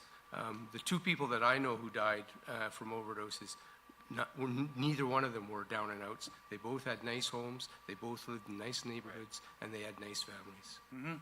Right. Okay. Thank you, David. We got one last question from the crowd. We're going to work the left-hand side of the building. And in the essence of time, just so you guys know, we're 9:05. We've been over this a little over 2 hours. Yep. Hold on. Here he comes. Okay, wrote something down here, so I sound prepared. We recently saw an effort by the CRA to impose a higher assessment on capital gains without supporting legislation passed through Parliament. This is an example of a federal bureaucracy that clearly acts without the support of the elected officials or supporting legislation. What will your party do and propose to control the overreach of the unelected officials in federal bureaucracies throughout this country and their assault on Canadian citizens? So Corey, you're up first, actually. You got Sure. 2 minutes. Sure. The NDP has been clear on this. If you are financially successful to the point where you're in the 1% in this country, you should pay. That financial expense that you have been able to pull out of our economy is because you've been able to exist in our economy. So that's what we would like to see. I would like to see Canadians that are so chicken and so cowardly that won't pay their fair share and put their money overseas. I'd love to see those guys thrown in jail. I pay my taxes. You could smirk all you want, but it's true. I pay my taxes. I'm a hardworking guy. I'm a tradesperson.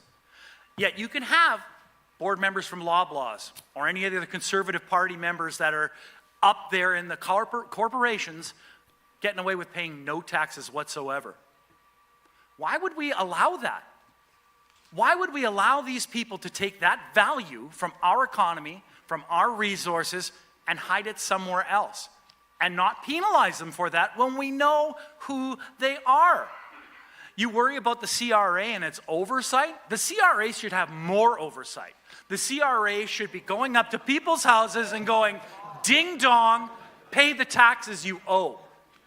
This game here that a lot of well, my turn, sir. This game that we play here where it's like, I want to try to sneak out with as much money as I have, that's not responsible. That's not part of being a responsible Canadian. That's paying your fair share is what we're about.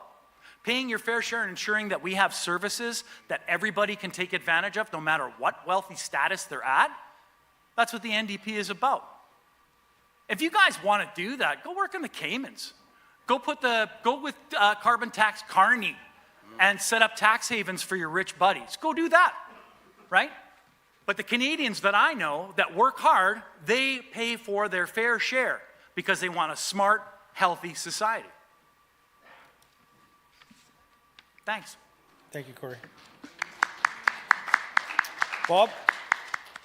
Yeah, and to be clear, that's not the question you asked, right? He went off on about CRA and they all need to be paying more taxes. So that's the NDP. Go pay more taxes. Yep. So the actual problem is that there was legislation before the House, and when the purgation happened, the legislation was before, but it wasn't passed, right, about the capital gain. So the bureaucracy at the CRA went ahead and implemented it anyway. And then they finally got in the way, and they finally, I believe, retracted that. But meanwhile, companies were worried about, they were actually being made to actually pay this capital gains. So obviously we have, in some cases, an out-of-control bureaucracy, and this is just speaks to the Liberal government that is very bureaucratic in nature, along with cooperation of the NDP, that supported them for the last how many years. That's why we've called them the NDP Liberals for a reason. Is because as opposition party the NDP should be, they haven't. They voted almost in lockstep on every case for the Liberal government. So anyway, getting back to your question, we just think it's an out-of-control bureaucracy. It was reined in eventually by the Prime Minister, but not soon enough. And it shouldn't be able to do that, no. There's other sort of bureaucratic, I'll answer this question. I don't have much time, but I was on the Fisheries and Oceans Committee, and we had a person that was the lead person in the bureaucracy, and the minister was sitting right in front of me, but we all knew who was making the decisions. It was this deputy minister who's the lead bureaucrat. And I asked the minister directly to her face, I said, so who makes the decisions, the lead bureaucrat or you, minister? And she was offended by my question, but we're seeing this happen all the time, where the bureaucracy is really running the show under Liberals, under the NDP Liberals, but it just can't continue on. Thanks for the question. Thank you, Bob. Mary? Thank you. I haven't paid capital gains recently, and I didn't experience this, but I'm really glad you brought the question up. And I am personally experiencing the pains of process, that when you're trying to move through a process and then they say, well, we can do it anyways. Or they'll find you an opportunity to be able to, like what you were saying with the CR Day, coming before there's legislation in place. That's the job of your MP, to be able to come to them and say, this is happening, it's totally wrong, and I need you to address it, and it sounds like Bob's on it.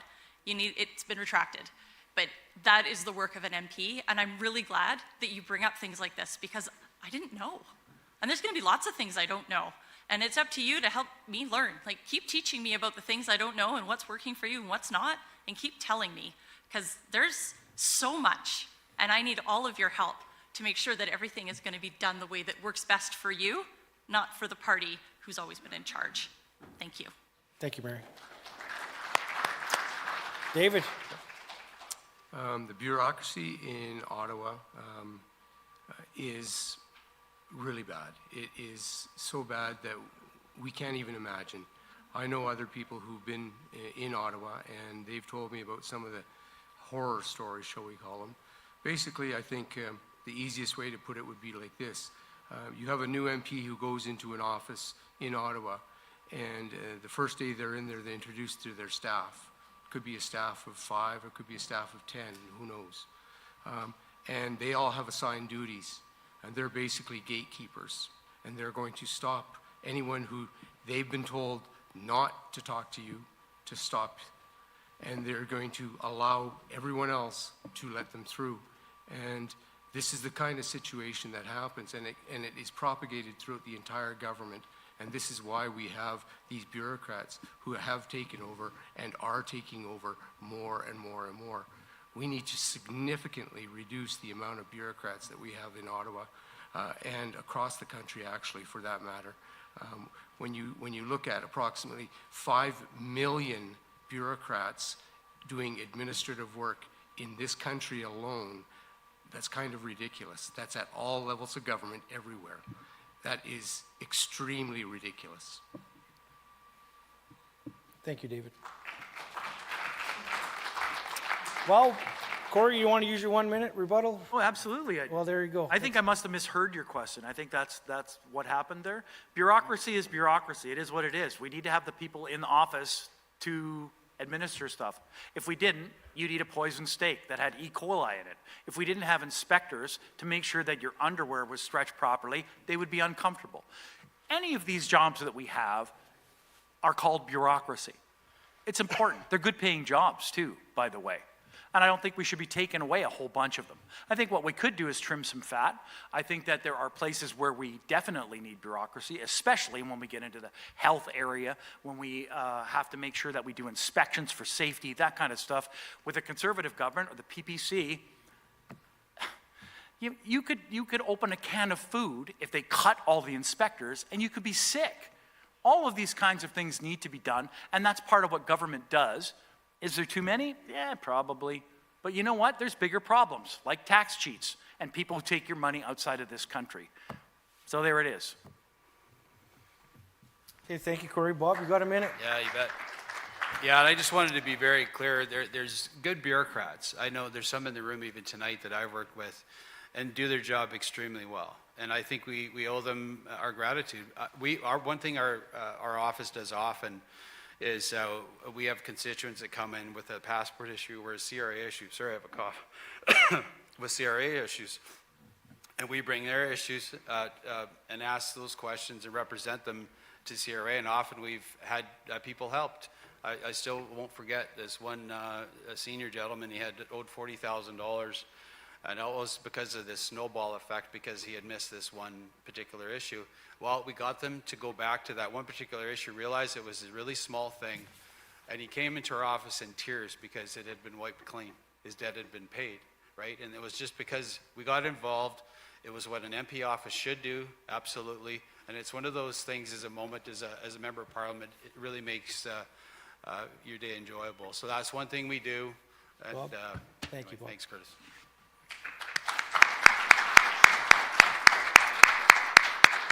Mary, you got a minute. I just like hearing that the folks are doing their jobs. And thanks for getting on that, Bob. Yeah. Like, I've heard really great things about Bob, and I've heard great things about Grizz, and I've heard great things from David tonight, and I've had really great questions from all of you, and I'm really grateful for this opportunity. And I'm just really like full of happiness for this opportunity, and I wanted to express it to you. Thanks. Thank you, Mary. David? I don't really have too much to say in rebuttal, but I would also like to say thank you to everyone for showing up. Thank you to Brian, wherever he is now, and yourself, and Colleen, as well for helping out tonight and trying to make everything run smooth. Well, you're very welcome. But hey, I do have one written question in this last question, and this is not in regards to your final remarks. So you're going to have an opportunity to close, each of you. But there is a concluding question. We're not going to have a rebuttal on this concluding question. But we will give you 2 minutes to respond. Whew, it's getting Are you hard. ready?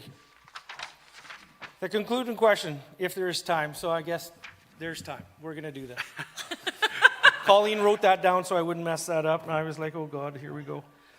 Okay, say it slowly so I Okay. can write it down. Mary, Yeah. how would electing you ensure the needs of our riding are met? And what qualifies you to best be able to deliver, particularly in this time of political and economic uncertainty? We're going to start on the left and go our way right. Mary, you're up. Thank you. I'm running for office because I have 2 children and I'm passionate about ensuring Indigenous voice is included in conversations on a nation-to-nation platform. I'm frustrated with rich, disconnected, entitled leadership and that has broken every Canadian climate promise that has been made, and I want to see something different for our future and something different for my children. If elected as MP, I promise to not embarrass you in the House of Commons, represent you with dignity and respect, and to hear your concerns and work tirelessly to find solutions by working directly with the ministers who can affect that change. I will consult with you on decisions, and I'll communicate back to you in person in whatever format works best for you. It might be open houses, or it might be brochures. It'll be whatever works best for you. I am an ally to my queer daughter and all LGBTQ2S community members. I will seek out those who need my work but do not have the capacity to find me themselves. Children in care, prisoners, pensioners, homeless, elderly, and people with unique and diverse abilities. I'm really glad that we have a beautiful democracy that allows us this opportunity to be able to run, even if it's only 3 days before the election runs and you're doom scrolling in sadness in bed, listening to your children play in the other room, and you come across a green call for candidates, and you fill out the application, and then just 3 short weeks later, here you are being able to talk to a group of people that I care about your future. And I want to hear what you have to say, and any one of you can go in this process. And so please support your candidates with kindness and respect, and please vote, because it is our democratic right. Thank you. Thank you, Mary. Corey, do you want me to repeat this question in regards to... You probably could. Okay. My hearing's not the best. No, and sometimes I mess it up. How would electing you ensure the needs of your riding are met? And what qualifies you to best able to deliver, and particularly in this time of political and economic uncertainty? Well, I think that you guys should vote for me because I'm a good guy, right? I've got some humility to me. I'm a hard worker. I understand the value of $1. I don't sit in the audience and smirk at candidates either. I make sure that I put my best foot forward because I'm a person that's brave. I'm up here and I'm looking to get this job. This is a job interview. And I guarantee you that every day that I'm in the House of Commons, I will not be sitting in the back playing Wordle. I will try to get some legislation passed for our riding at some point. Something has to happen in this riding. There has to be some kind of change. And even if I don't win this, I'm here to smash this concrete up. I'm here to plant some seeds.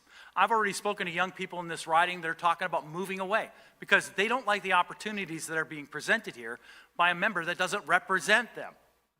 LGBTQ. Someone who decides that they want to put their religious beliefs in front of the needs and members of the riding.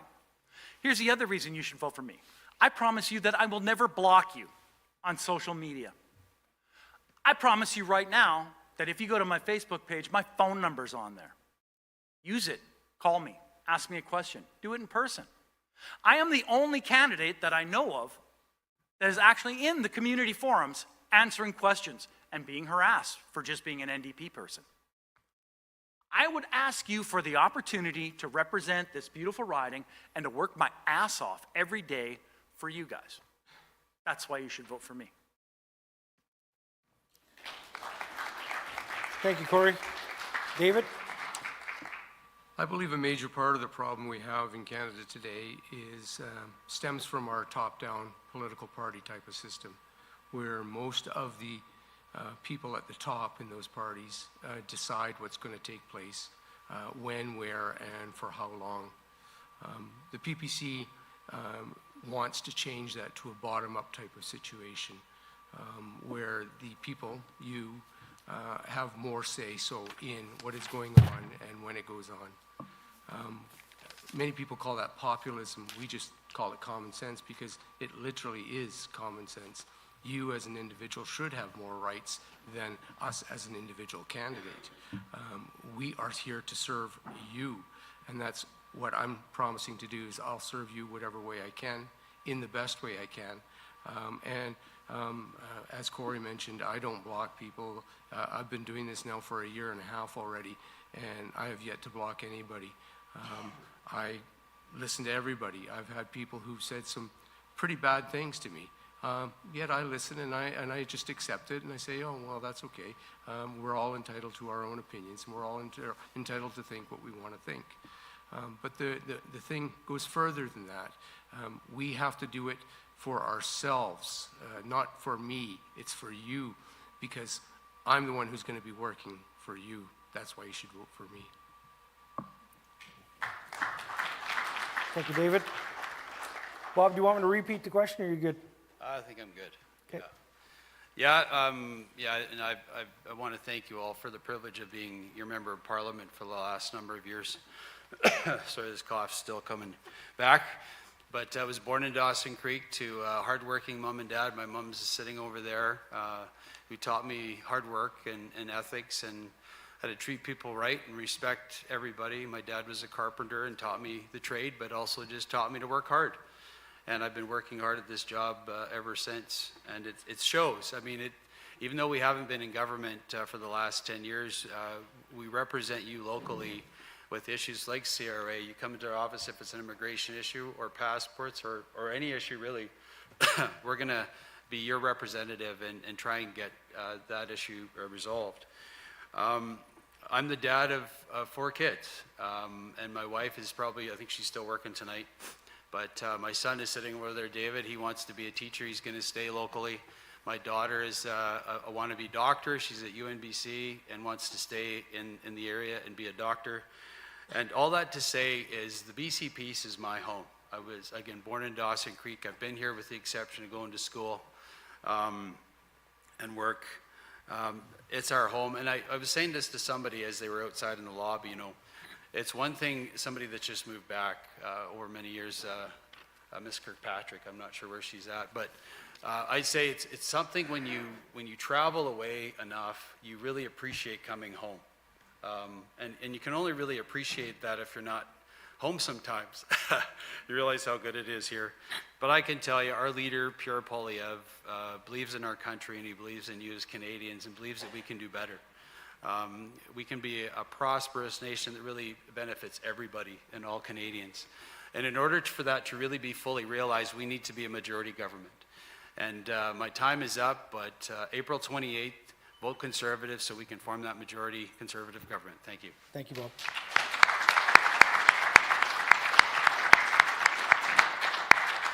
Now, that was the final question, but we are going to allow you closing remarks, and you guys have the ability to do that. Each of you are going to have 2 minutes. We're actually going to go, David, you're first. Are you okay with that? Do you want to, yep, Sure. follow through with closing remarks? Sure. I have a few remarks that I prepared. I don't know if I'll use them all. Basically, I really want to thank everyone for showing up again. I believe in Canada, and I believe in the beliefs and values of Canadians, and I believe in the beliefs and values that started this country many, many years ago.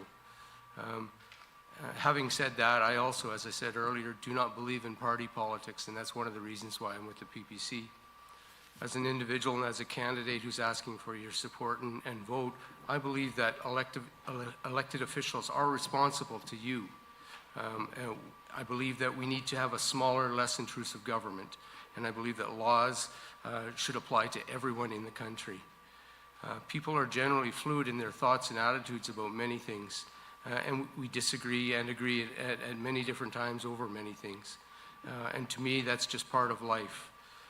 To me, living my life my way means more than almost anything else.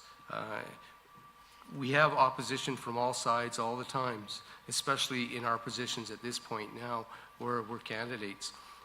Bob, even though I don't agree with everything he's done or for how long he's been doing it, I do agree that, you know, he's been very brave, and it's very important because none of you actually know the type of things that we go through, even just as candidates, as you know, Corey mentioned, getting threatened and so on. Myself, I'm what you call a small C conservative person. I generally buy the same type of clothes, same type of brands, and I do that, and I've done it for years and years and years. It's unsettling to me when to go out and try and change everything all at once. But unfortunately, I feel that many of the problems that we have in this country today need to be changed very quickly. Thank you, David.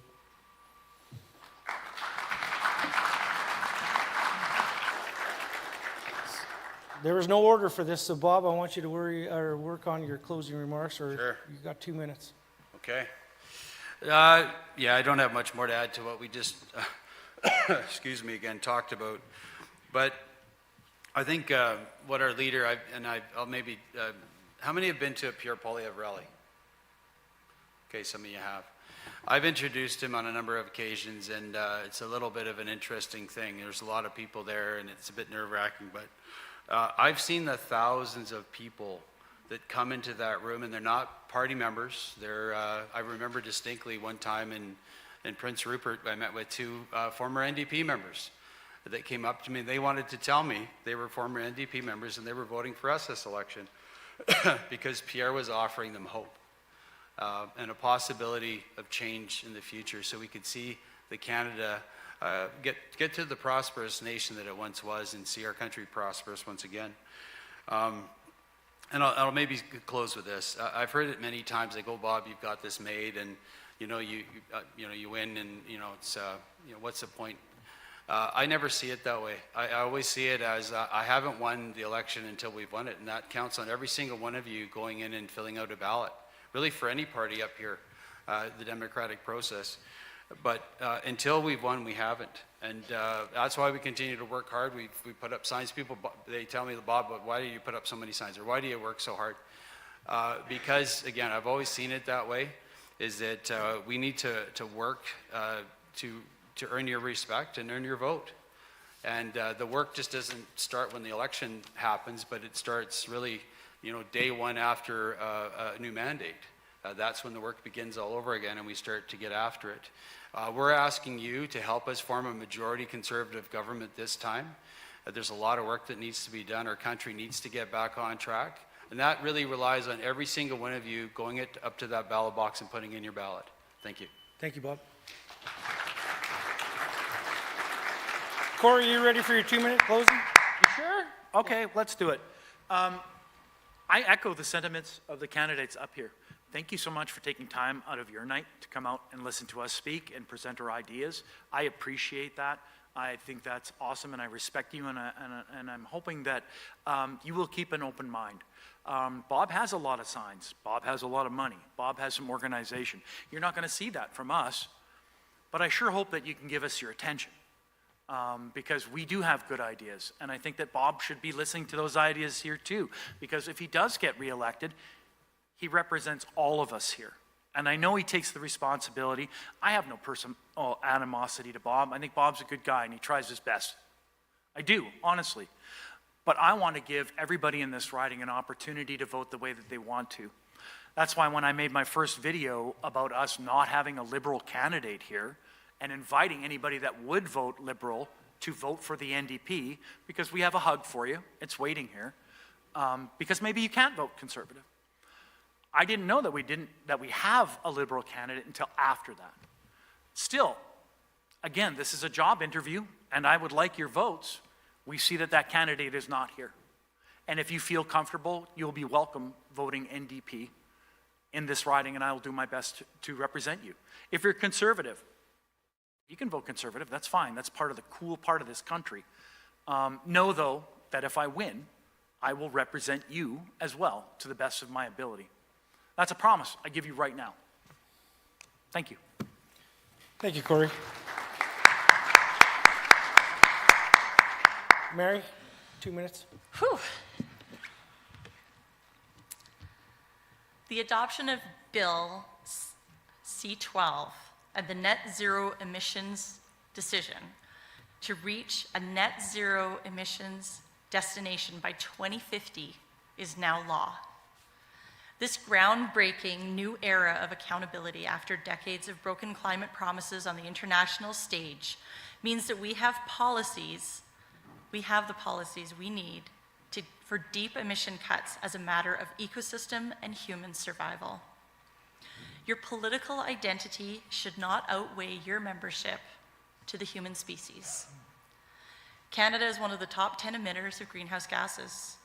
37% of warm season heat-related deaths can be attributed to human-caused climate change.